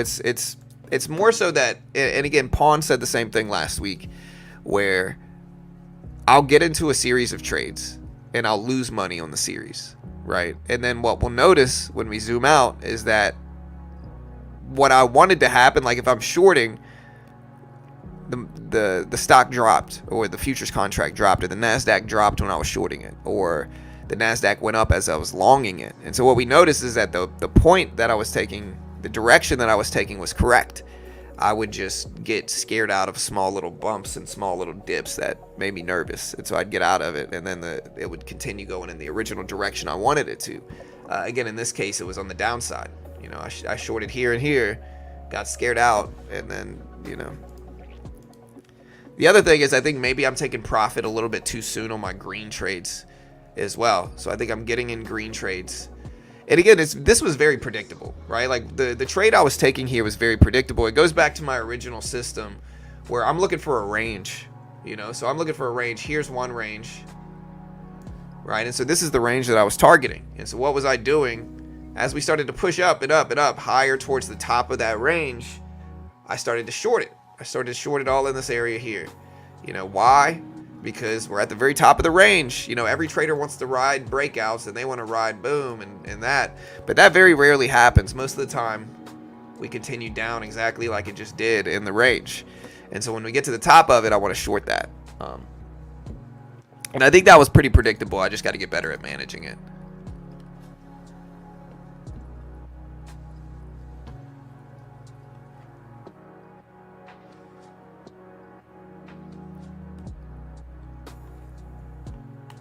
Never really tried gold futures in a prop account. Just never really tried it. I was seeing a zone of resistance from earlier. Yeah. Nvidia limping into the open. Nvidia's just quiet, man. It's been quiet.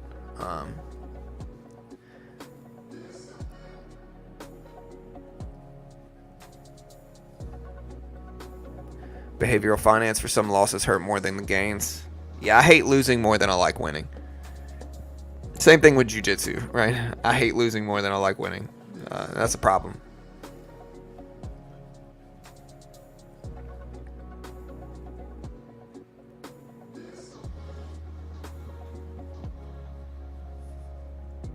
I noticed that the SPY on TradingView shows you the moves way before they register. Well, yeah, any live stream is going to have about a 3-second delay. So you probably just see the delay, brother. Unless you're talking about and that's every live stream on the internet right now. None of them are completely real time.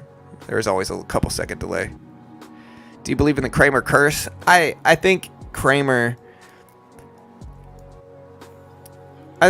pushes the big money, like the big money theses, and a lot of the time big money's trying to trick you into going the opposite direction of them so that they have liquidity on their exits. And so I think one thing that you see with Kramer is that he'll push you in one direction, and then big money profits on the other direction, and they use you as liquidity is what happens. And I think that's what that is. I don't know if it's not a curse. I think it's just consistent. Again, kind of the same example I always use, which is that you look at the Q here, back here, right, in this big downfall area like years ago. All the big media outlets, the big news stories were telling you the market was going to crash right here, right? And then what did the market end up doing? It did 24% last year. 24%, a ridiculously large percentage. And who missed out on it? All the retail traders that were following the big money theses. Who made money from it? Big money did, and they used us as liquidity, unfortunately, And that's how it goes, I guess.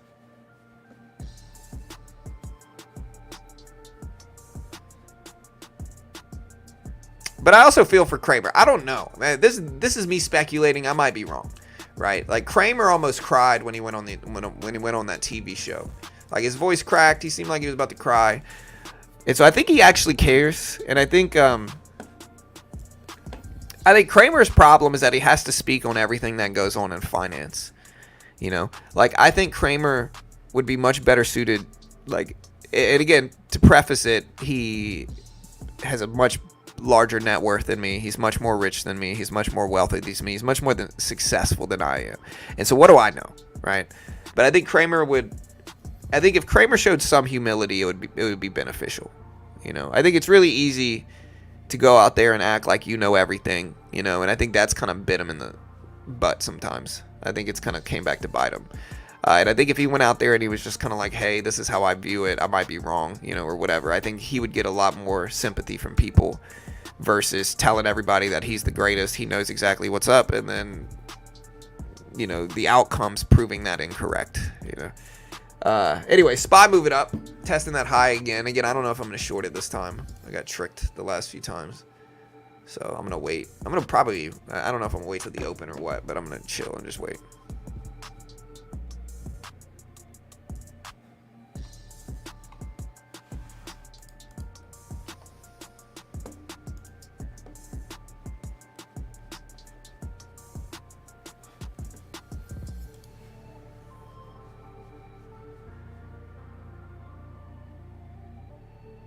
Yeah, for sure. I think anybody, you got to understand, he was, and I don't know what Kramer does anymore.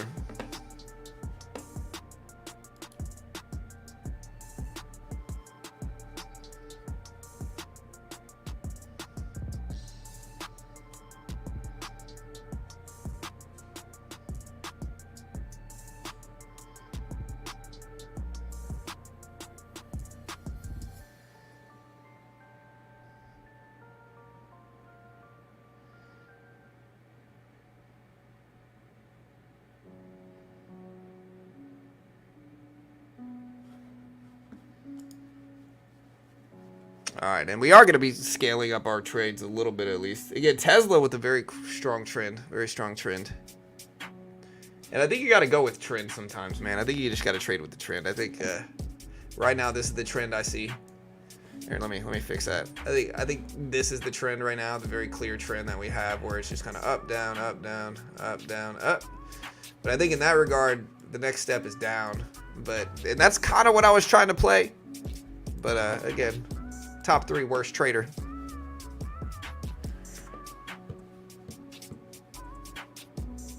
Top 3 heavyweight MMA fighters. Fedor. I don't know about John Jones. He's only fought once at heavyweight. I would go like Cain Velasquez, Fedor, and Francis. It's probably my favorite 3. All the other ones, I know people might say Stipe, but I don't think he's the GOAT. He was good. Cain was more dominant during his run at heavyweight. So Cain Velasquez, Fedor, and maybe Francis. It's probably my top 3. SPY at 560 or 569.50s. So SPY is moving up with everything too.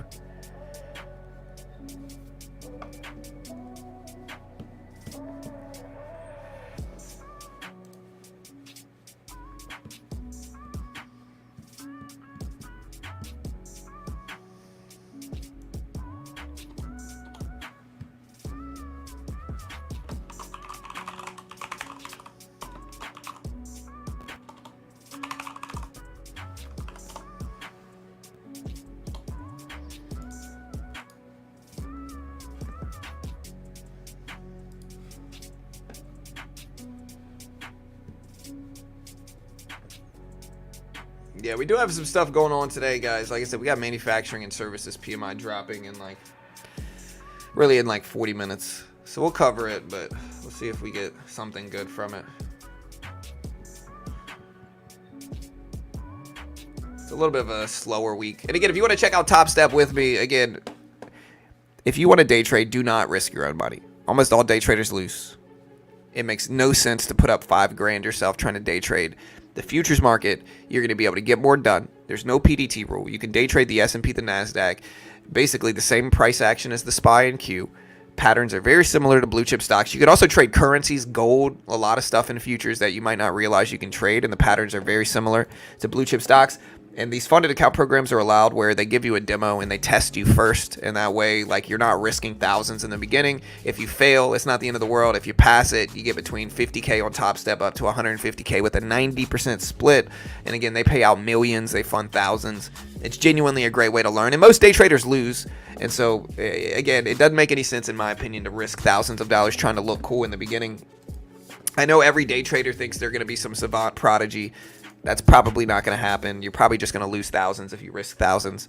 And so try a funded account program. It'll limit your risk. Top Step's got some of the best rules in the game. And the big edge, again, is zero commissions.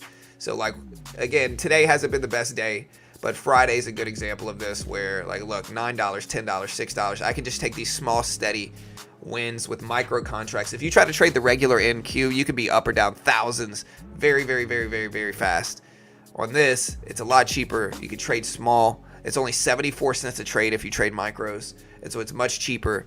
And again, they give you a demo, test your skill with it. If you want to check it out, here's the link.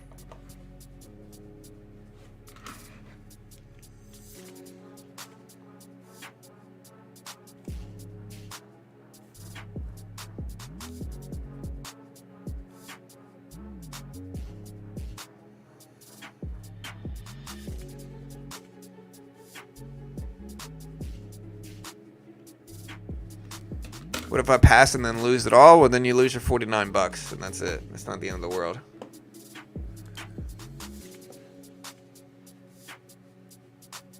All right.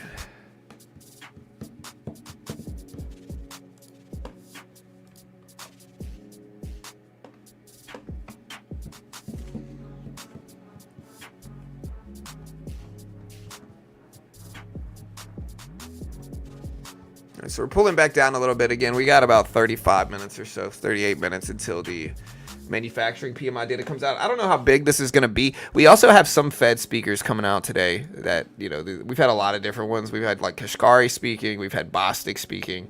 And they said some different stuff. So Bostic said recent dots show a fair amount of dispersion in opinion at the Fed. Fed is not in a mad dash to neutral. He is in favor of not rushing to judgment or assuming the job is done in inflation. You know, so basically, like maybe they're going to be super. You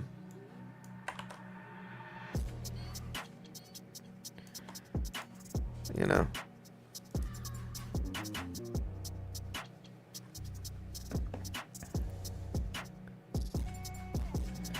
Hey, thank you, Ed. I appreciate it, brother. Thank you, sir. Appreciate the love, man. Thanks so much for the donation. Yeah, $5 is good. I'll take it, dude. I'll take it. $5 is great. Thanks so much. Shout out to Ed. You know.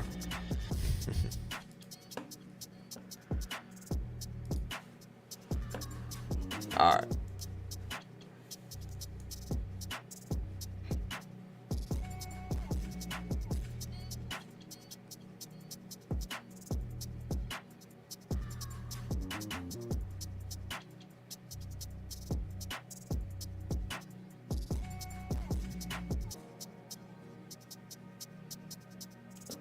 Yeah, FedEx is down big. Is it time to buy FedEx is the question. I don't know. I don't know if it's time to buy it or not.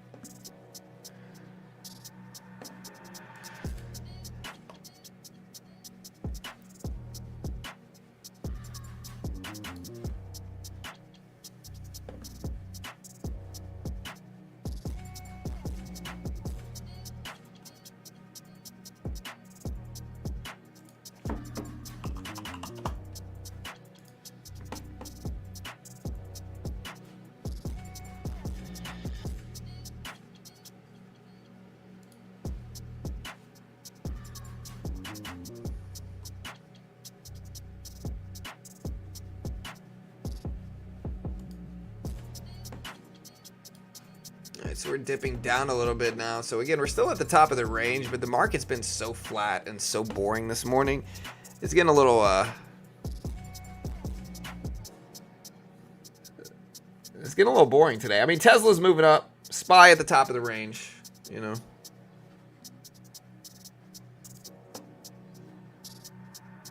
Hopefully we get some type of good action here. Again, we got a couple different accounts.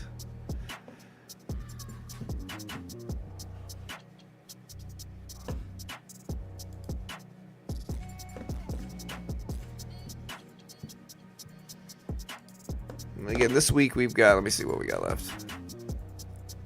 Yeah, so this week we've got PCE data and GDP data. Thursday's GDP data. The GDP data report is going to be really interesting too, because a lot of people are saying we're in a recession. And again, I don't think we are, you know. Again, GDP expected to come in at 3% again. Let me take a look at another source here. Yeah, GDP, I'm showing one expected at 2.9%. Last time 3%. So either way, we're still getting close to 3% GDP. I'm going to end this poll that we got on the top, and I'm going to ask people, do you think... I want to see how many people think this. Do you think we are heading towards a recession?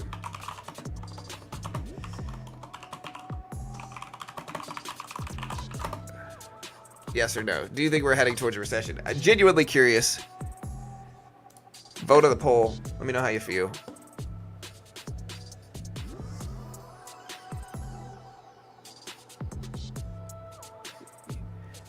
Yes? I know the yield curve uninverted, right? And that's a big thing, for sure. So the yield curve uninverted, that's a big thing.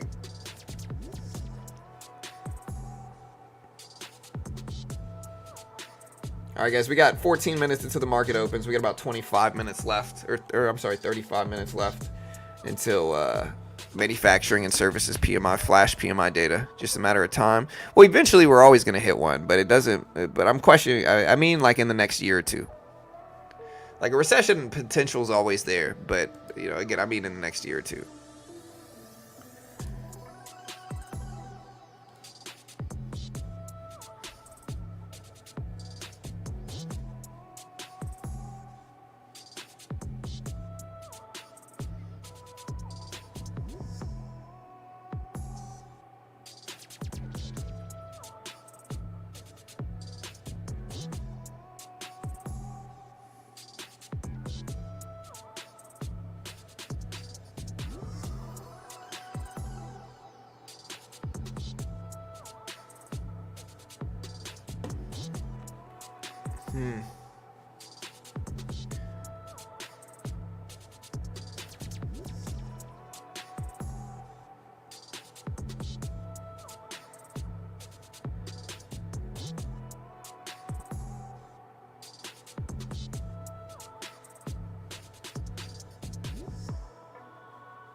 Maybe 2 years, could be later than 1 or 2 years. I guess Buffett is early in previous ones.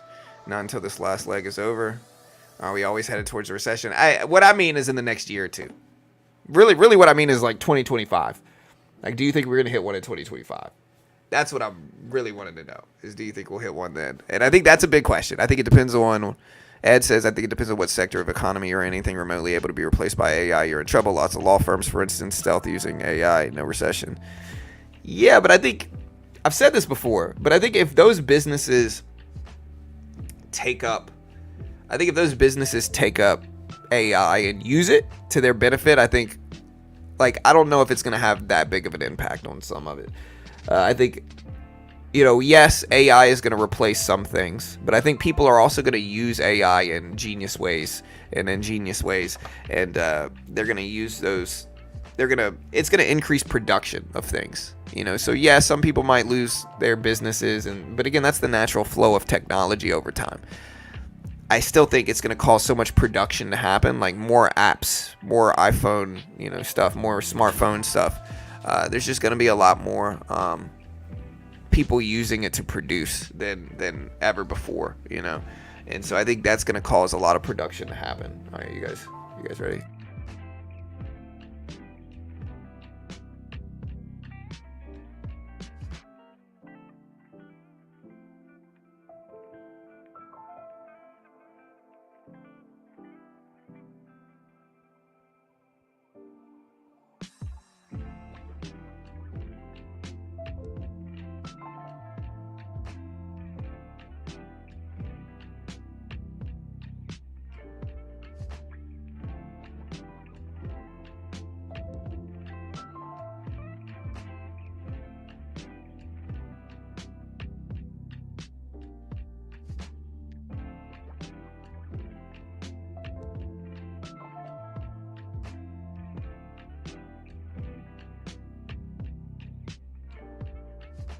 All right, guys, I'm back.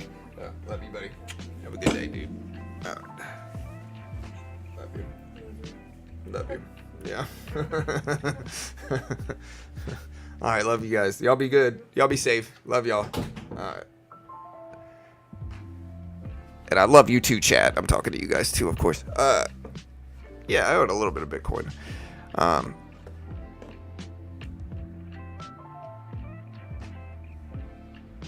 Yeah, like people are going to benefit. Who do you think are making these things? Like people are going to benefit from AI, of course. Like businesses are going to benefit if they're smart. Young person businesses are going to benefit.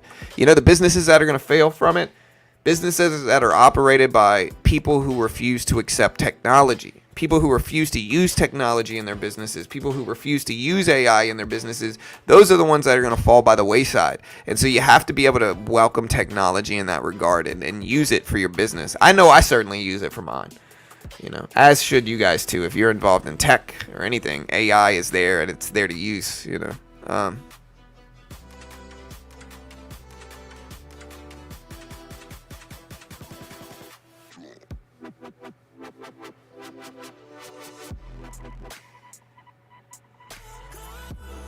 I think after the election we'll be able to better see the market direction, recession or not.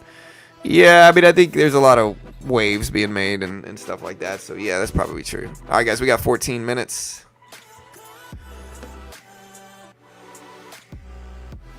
The yield curve talk, they were freaking out when it inverted crash, and when it didn't happen, now they're freaking out of it uninverting. Yeah, 100%. I mean, that's what happens all the time, right? When the dollar index goes up, people say, oh, no, inflation's such a problem. It's the end of the world. The Dixie is too high. It's going up too much. Inflation. Boo.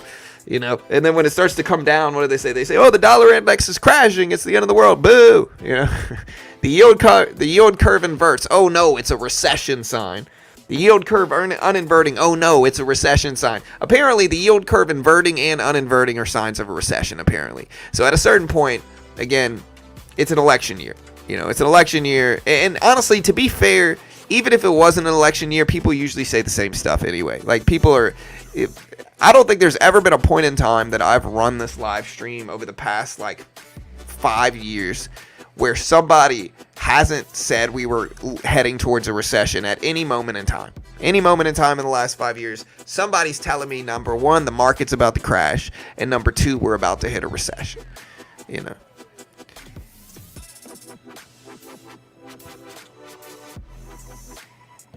We won't have a technical recession until after the election. I agree. Never gave any thought about how relevant iRobot with Will Smith is becoming. Yeah, I mean, I said it before. Did we inspire AI or did we predict it in movies? Because the movies, if you watch all these sci-fi movies from the 70s, 80s, 90s, 2000s, a lot of them have gotten it pretty close to what's happening now. You know, so the question is, did we inspire that behavior in movies? Did developers and programmers and all that stuff get inspired by some of these sci-fi movies over the last 50 years? Or did they just accurately predict where we were going? It's an interesting philosophical question there. Everyone wants to be the next Michael Burry. Honestly, why though? Michael Burry's been wrong by Michael Burry has called 20 stock market crashes really over the last 30 years. 20. Like it's probably at least 10 or 15. You know, I say 20 to embellish it, but it's probably at least 10 to 15. He's been right about uno of those. Uno. One he's been right about, and they made a movie about it being right about it.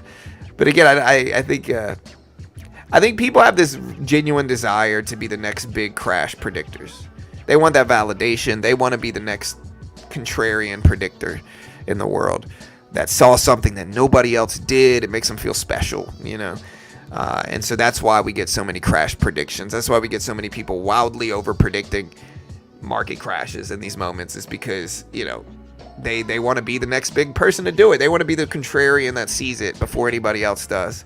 They want to have the foresight to see it when everybody else doubted them. They want to be right. And again, I get it. Like I want to be that too. Everybody wants to be that. I want to be, you know, I want the market to crash and for y'all to be like, dang, John from beginner trading knew the market was going to crash. How'd he do that? Wow. Let's make a movie about John. You know, it's called Top 3, The Big Dork, you know. But no, everybody wants to do that. It's human nature. The problem is that the market doesn't crash that much. The market might crash or have some big correction once every 10 years, maybe. And so predicted every other day, every other influence by yield curves and all that stuff is just silly.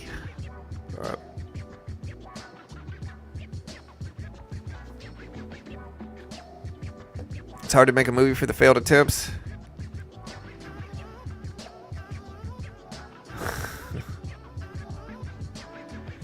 Yeah, you throw darts at a dartboard, eventually you're going to hit it. Doesn't mean you were right.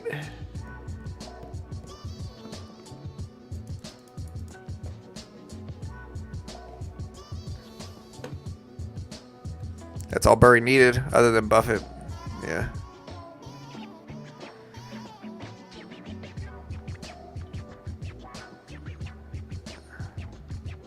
Warp drive.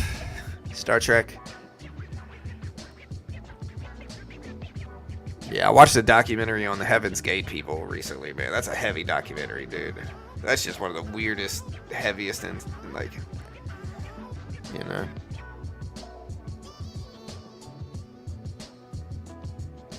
Cults are a weird thing, man. People get wrapped up in them. I think you got to be really susceptible. Every time somebody goes like radical in any way, regardless of whether it's religiously radical or anything else, right? Typically, very specific things, or very, very obvious tells happen. Like usually the person has, like a lot of the time they go through like a big breakup that just like really hurts them, right? And so they're desperate to find meaning in something, and so they're really susceptible to it. Or just the person has to be going through some big life change in that moment. Sometimes it's a breakup, sometimes it's other stuff, to where they then latch on to something incredibly unhealthy because they think it gives their life meaning, and then that leads them to do a bunch of dumb stuff. Super interesting thing, but hard to watch, man. We watch it. We got 7 minutes, guys. 7 minutes. We're at the bottom of the range.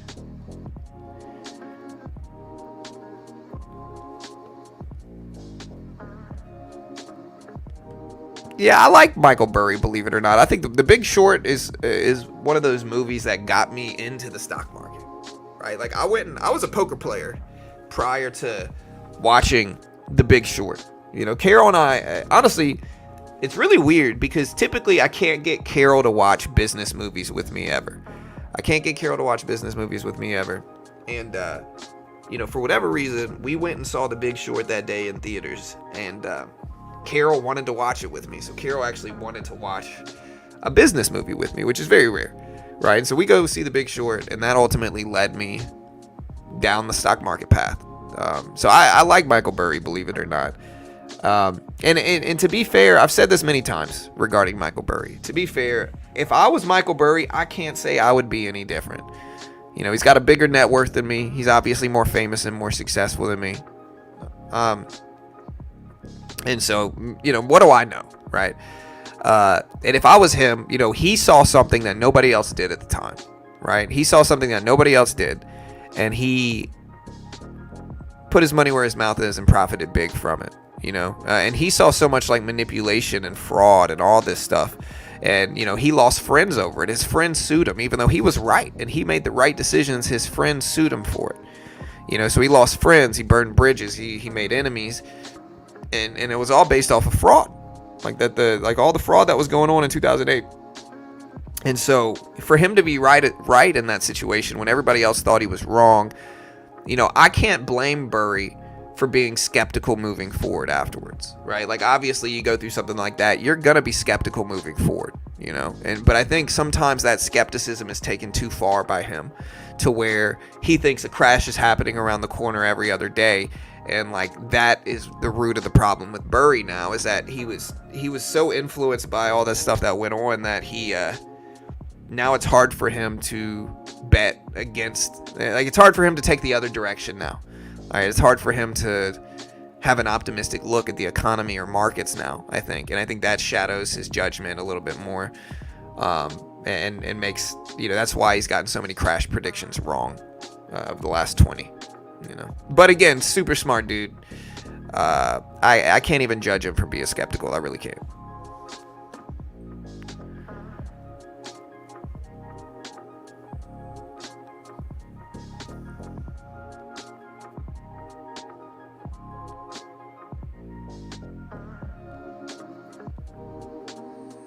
Yeah. All right, guys. Top 3, the big dork was an unbelievable funny. Thank you. Yeah, we try over here, you know. Top 3 comedians of the world right now.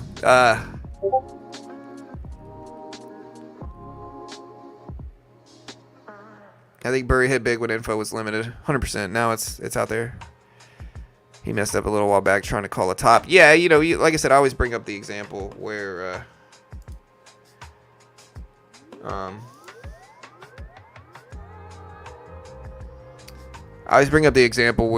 Burry ahead of the FOMC meeting told everybody to sell, and then the FOMC meeting we ripped up like 5%, and then he deactivated his Twitter account and deleted the post, and then had to come back and apologize later. You know, it is what it is, right? He was trying to do what he saw was right, but I think his problem is that he, FOMC reactions are not that predictable. They're just not. Right, like the reactions that we get from the FOMC meetings are simply not predictable at all. We might go up, down, or sideways. You never freaking know. And so I think his problem is getting really arrogant regarding the price action that we get from the FOMC decision. And I think that is, like the direction that we get is so unpredictable that was his mistake. Knowing the following he made a huge prediction. And again, I try to stay away from all that stuff, you guys know. And I'm actually pretty accurate predicting CPI, FOMC decisions, and reactions and stuff. But even though I think I'm somewhat, maybe it's just ego of mine, right? I still wouldn't be that outspoken about the direction. I certainly wouldn't tell anybody to do anything because I have no idea what's going to happen, and market can be tricky. All right, so we're at the bottom of the range now. We're at the bottom of the range. Here's the range. I don't know what we're going to do now. We got 2 minutes left. PMI data drops 15 minutes after the bell. So the market opens so the PMI data drops in about 17 minutes after the opening bell. We'll see what happens.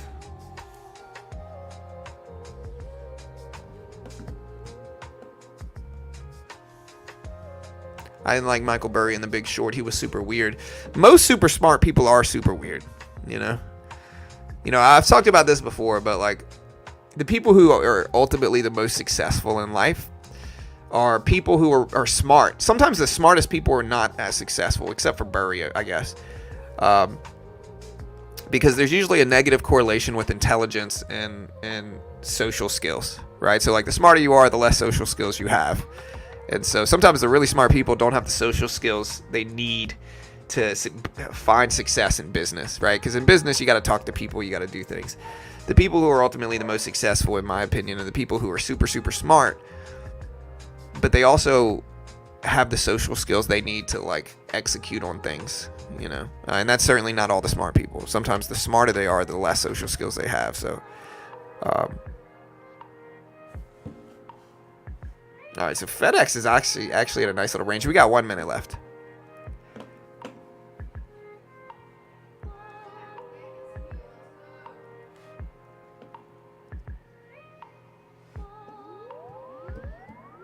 All right, guys, here's the opening bell. We got 50 seconds left, 40 seconds.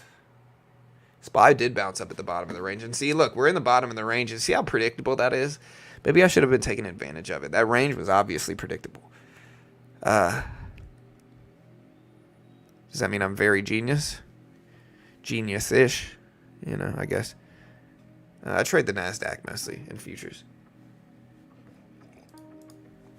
All right, guys.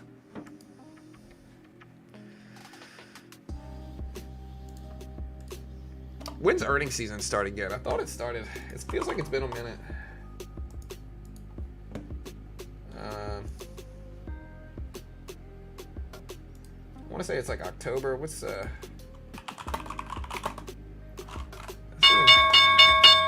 right, there's the opening bell, chat. October 11th, so it's the first couple weeks into October. All right, so Nvidia dipping down a little bit. The NASDAQ right above that previous close. Meta's pumping up this morning. Gold has been breaking lifetime highs. We're going to look at FedEx as well. But there's the market open. Gold again breaking lifetime highs again this morning. Got up to 2650s. We're watching Nvidia. Nvidia's been very slow, almost barcoding a little bit. Not quite barcoding, but very choppy, very boring. And it's been a big influence over the market, so I think the whole market might be that way too. Yeah, that might be true, Matt. Survivorship bias, 100%. That might be true. If you don't know what survivorship bias means, the reason they call it survivorship bias is because, you know, they were trying to study where planes got hit, in which they would, like the most crucial part of the plane to get hit, right? And so originally they thought that,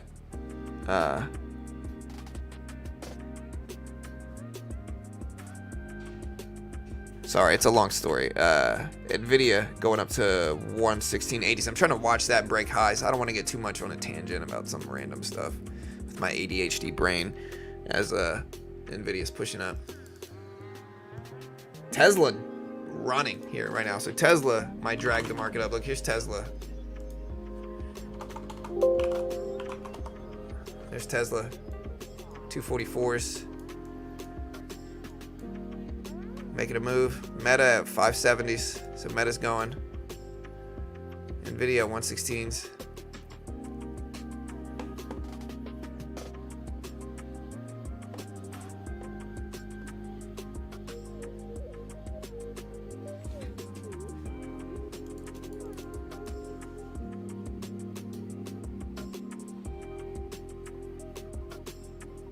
Yeah, they were trying to like figure out the best place to like I think it was they were trying to figure out the best place to shield a plane, you know, and so they thought, oh well, bullets aren't hitting the middle part where the pilot is, and so they thought they were designing it in a specific way, but then they realized that they're only looking at the people who survived, who made it back, and so the people that didn't make it back, I'm sure a lot of them got hit right where the pilot was, and so it's survivorship bias is the point.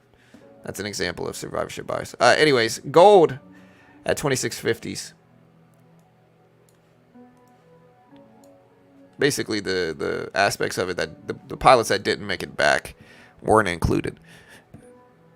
Anyways, Nvidia turning all the way back down. We're at the bottom of the range now. We're also about to hit the 200 EMA in the previous closing price. I'm going to buy this up. It's pretty close to the open. So we got two contracts here. Again, we're pretty close to the opening bell. But we're not that close, so we got some time. All right, we took half off. What? Terrible fill. Two contracts.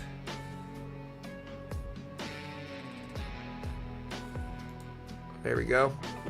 What the heck just went on, dude? How did I get filled here, bro? What? I was up like $30. I don't know if it turned back around on me, man, but wow. I'm not really happy about that. I was up like 25, 30 bucks.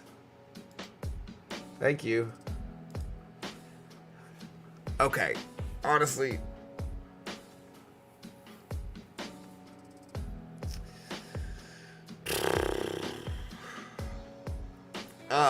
That was not a good fill at all. I'm gonna have to start joining the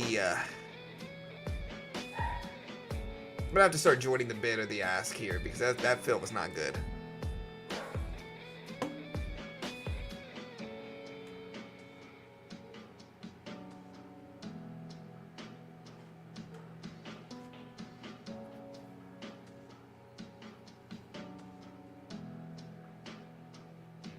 Yeah, that's exactly what I was trying to say. I couldn't think of the best way to phrase it, Jamie, but yeah, they thought where they got hit, that's where the plane was getting hit the most often, but in reality, where it did not get hit, it was probably because they got hit there. They wouldn't come back 100%. That's what I was trying to say.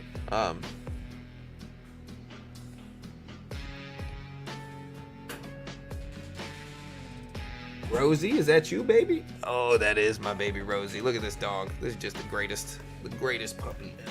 Come here. It's okay, baby. Come here. Yeah. That's just the greatest baby ever. Let me see. Look at Rosie. Oh, you're just a good girl. Yeah, that's my good girl. Huh? You just a good girl. You wet. You all wet. I know, baby. I know. Huh? What you doing? That's my girl. Oh, that's my girl. You just a good girl. You know that? You just a good puppy. All right, baby. See Rosie over here. Let me see if y'all can see her. Oh, she's gone. Rosie, come here. Come here, baby. Come here. Come here. Look at this dog. She's wet. Look. Yeah, it's alright. I don't know if they'll be able to see her. Here, she's wet. Hey. Oh my goodness, she's chasing her tail. Hey, come here, baby. Hey, come here. Come here. She's in play mode. Hey, baby, come here. No, she's trying to dry off right now. Here, it's alright. Hey, baby. Yeah, that's a good girl. That's a good girl. Oh, thank you, baby. You a good girl. Yeah. That's a good girl. Alright. Yeah.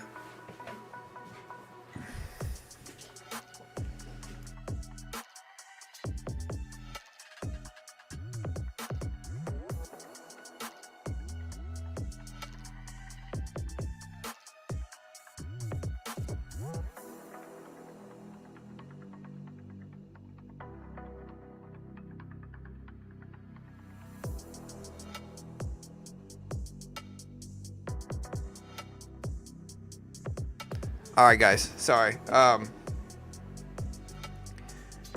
Yeah. All right, guys. So we got manufacturing services PMI data. Nvidia pushing up again. I kind of want to short, but I also don't know what Nvidia is going to do here. So we got 2 contracts. I'll take 3.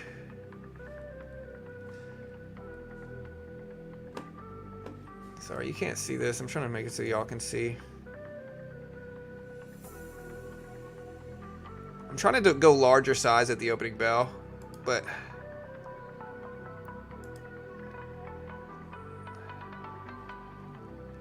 sometimes maybe I just need to take 1 contract.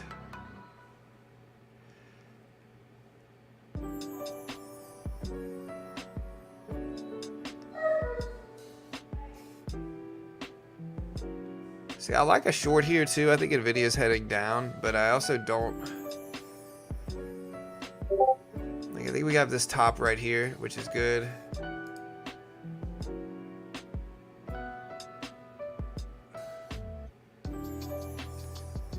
See if we start to head back down. Again, I think Nvidia could drop.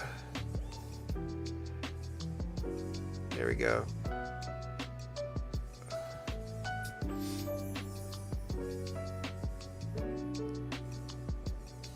All right, guys. Manufacturing services PMI data comes out in about 7 minutes. We're slightly green on the day since the opening bell. We're red overall, though, total.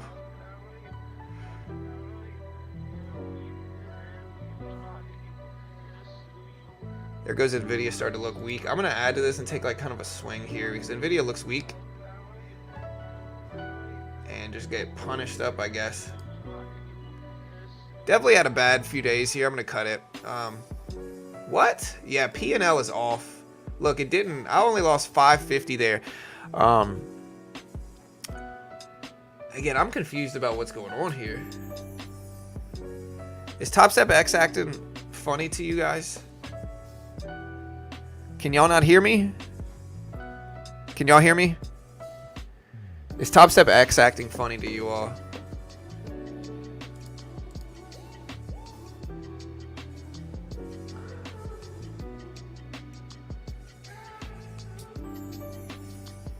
I can hear you. Okay, good.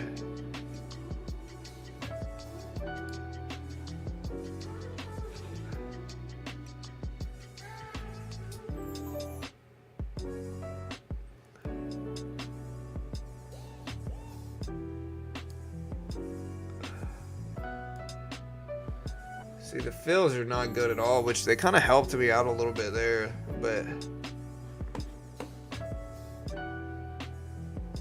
Okay, good. Y'all can hear me? Alright, cool.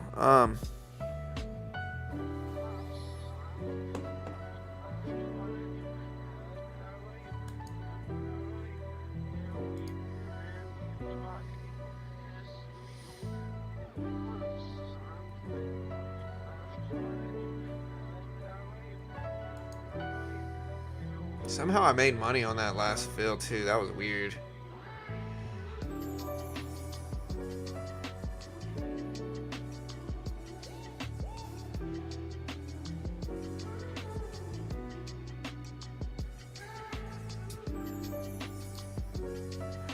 How did I make money there too? What the heck is going on? I'm gonna exit out of this and reset, because this is strange.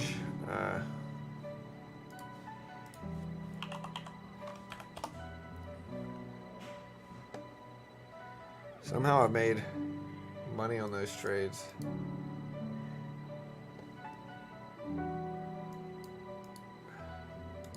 I'm gonna trade on this combine earlier, since the fills are being kind of suspect for me today. I'm gonna trade on these. Wait, these are micros. Crap.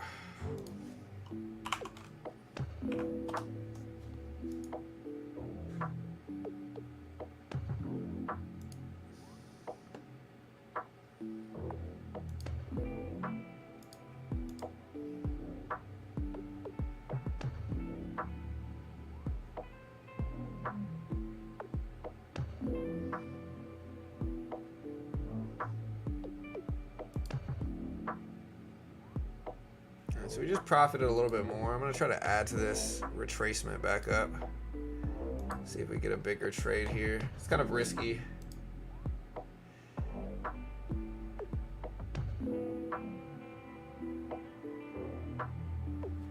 Now we're down big. This is a challenge account, by the way, so if we lose here, it's not the end of the world. I want to let it work, but I also don't think the price action is very easy to make money on today, unfortunately.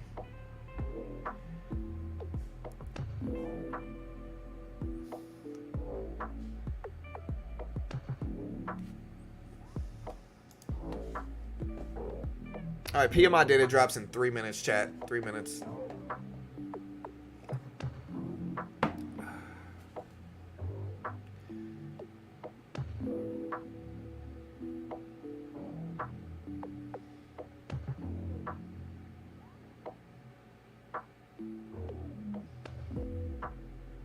Here we go. We got 2 minutes left.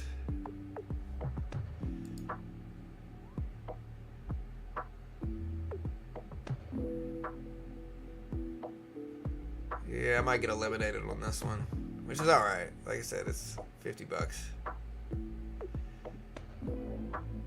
All right, guys, we got a minute and a half left. A minute and a half left. Yeah, so we got eliminated. It's all right. Again, this is one that we were just playing with. We're already funded in one, so we'll play around on this one now. Very choppy. I don't know if the market's waiting for manufacturing PMI data to come out or what, but yeah. All right, guys, we got a minute and 20 seconds. Again, if you want to day trade with me on TopStep, if I would have put the money up myself there, I would have lost thousands of dollars. And thus is the benefit of TopStep. There's no PDT rule. You can day trade, short, buy market, sell market. Very similar to day trading stocks. There's no PDT in futures. If you lose, you only lose the monthly subscription instead of the full amount. And if you pass it, you get a 90% split anyway. It's the best of both worlds. You know, limited risk, 90% split once you're funded. They've paid out over $40 million. In the futures market, you could day trade the S&P, the NASDAQ, some currencies, all that good stuff. And again, they're a sponsor of mine. They pay me money. I'm biased because of it, but genuinely think they're a good company, and I wish I had something like this when I first got started. There's the link if you want to check it out. We got 45 seconds left, guys. 45 seconds left. Again, PMI data expected to drop here. We'll see if this influences the market in any significant way.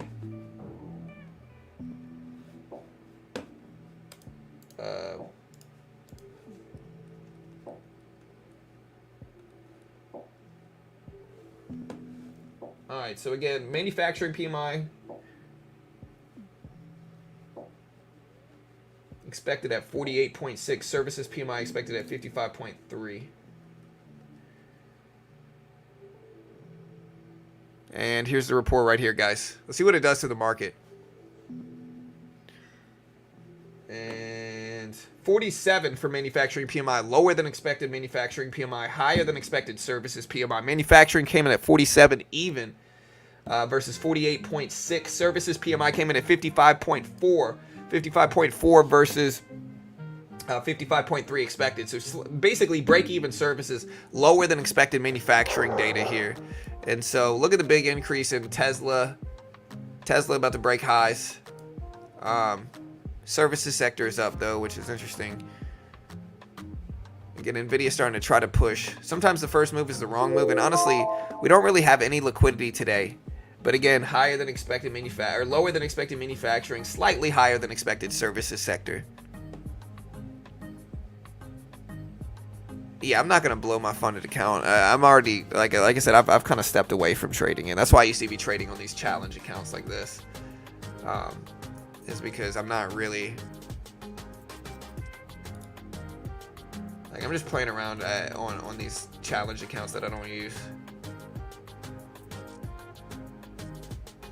Let's see if we can get into a better position. There we go. About 100 so far. We got a little cushion. About 200 now, 300. All right, so we just made about 400 on the day.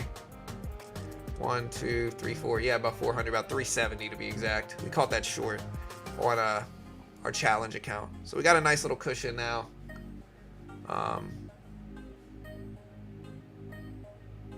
We do look kind of weak here, so I'm going to short again. I'm going to take one contract and maybe add to it.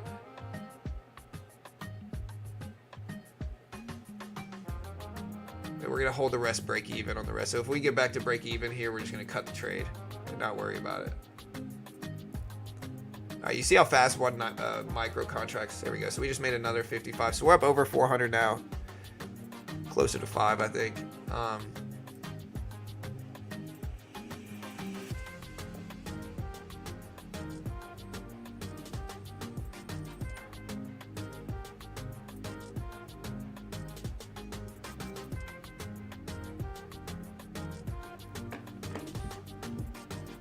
No, I'm trading them, you know, just because I got eliminated in one swing, like kind of swinging for it. To put it into perspective, when you're trying to get funded, you kind of have to swing. Like you're not going to be, I mean, you can take it slow.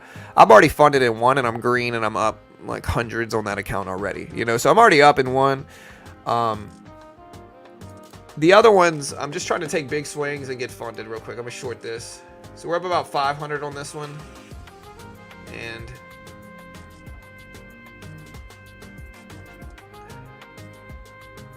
now we're flat.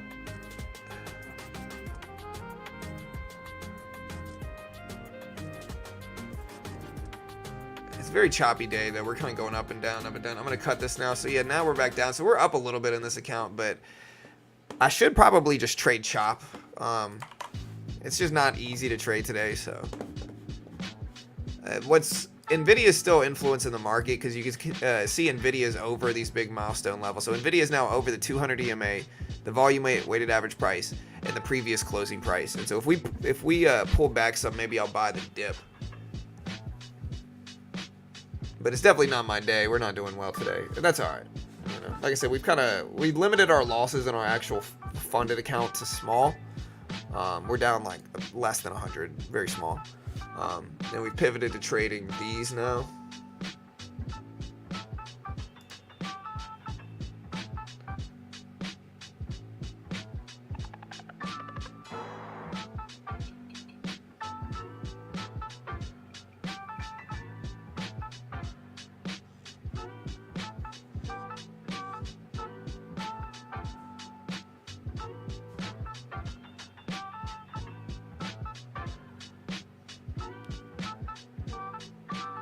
Watch Nvidia. Nvidia's moving everything else.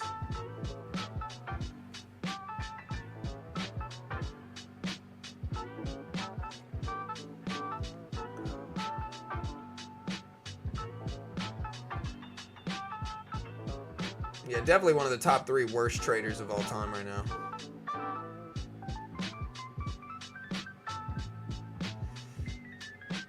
Yeah, we're gonna. All right, so we're kind of flat on this now. I mean, we're up a little bit, I think, still, but I don't like the E-mini. You know, the E-mini's not as fun. So let me see how much we're actually.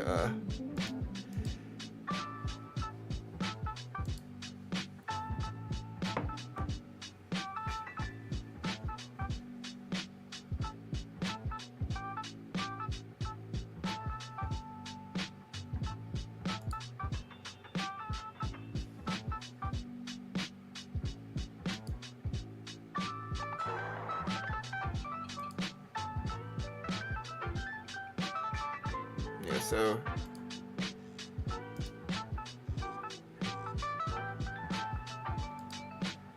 all right, so we're up about 300 on this one. Yeah, so we're up about 300 on this one. I don't know if I want to buy the dip yet, though. Yeah, Tesla's all the way up to almost 250s, which is kind of a crazy gain. Again, Tesla up to almost 250s. Kind of a crazy move. Up huge, to be honest.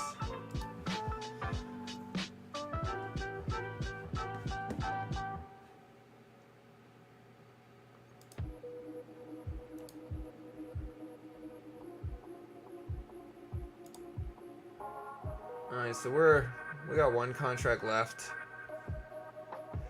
I could also add to it. I do like adding down here. I don't think we're gonna fall too much, but I might be wrong.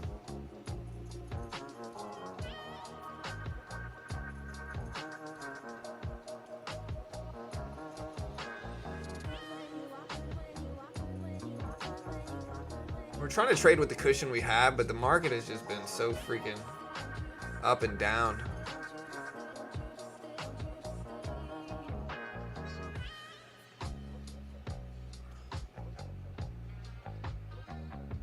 Oof. Okay, yeah, we're gonna step away. We're basically flat on this account, but like the market's not doing anything but going sideways, and so I don't know if it's a hangover from the FOMC meeting. Like that's certainly possible. Last week we had the FOMC meeting, so you know, again, I don't want to keep pushing and trying to make money today. We're basically flat in this funded account, and maybe there's a strategy involving like trading choppiness. I mean, that's possible too. Maybe you could just attack the chop today. Either way, it's not my day for sure. It's not my day. Not a good day for me. But again, if you want to check out Top Step, link is in the description. It really is the best way to learn how to day trade with limited risk. Like we're funded in one account. We're working on getting funded in a couple ones, and unfortunately, we're flat on the one we're working on. But again, check them out. It really is the best way to do it. If I would have put up my own money here, I would have been down thousands. You know, in my actual funded account, 50K funded account, we're up hundreds. We've had lots of green days. We're working on building that up, but I think the way you have to do it is you build it up slow and steady. And then once you have like a good cushion on it, then you can kind of scale up and do whatever you want to do there. But I'm taking it very, very, very, very slow. Very, very slow. And so again, if you want to check them out, link is in the description. I love you all. Y'all be safe. Again, I think we probably got a little bit of like an FOMC hangover today in which the market's kind of just choppy. And like everybody's kind of hung over from FOMC last week. Traders understand like this week we do have some stuff, right? So we got a lot of Fed speakers today, and that might be influencing things. But we also have tomorrow, let me see what we got tomorrow. Tomorrow we got CB Consumer Confidence, the Case-Shiller House Price Index. Wednesday, we don't really have much. Thursday and Friday this week, we got Powell speaking Thursday, a bunch of FOMC members, jobless claims, and the GDP second revision data on Thursday. And then Friday, we have what's called the Personal Consumption Expenditure Index, which is the Fed's preferred inflation metric. So that drops as well this week. So a little bit slower first half of the week, but a much busier second half. So we'll be back tomorrow, guys. I'll see y'all then. Good luck. Love you all. You'll have a great day.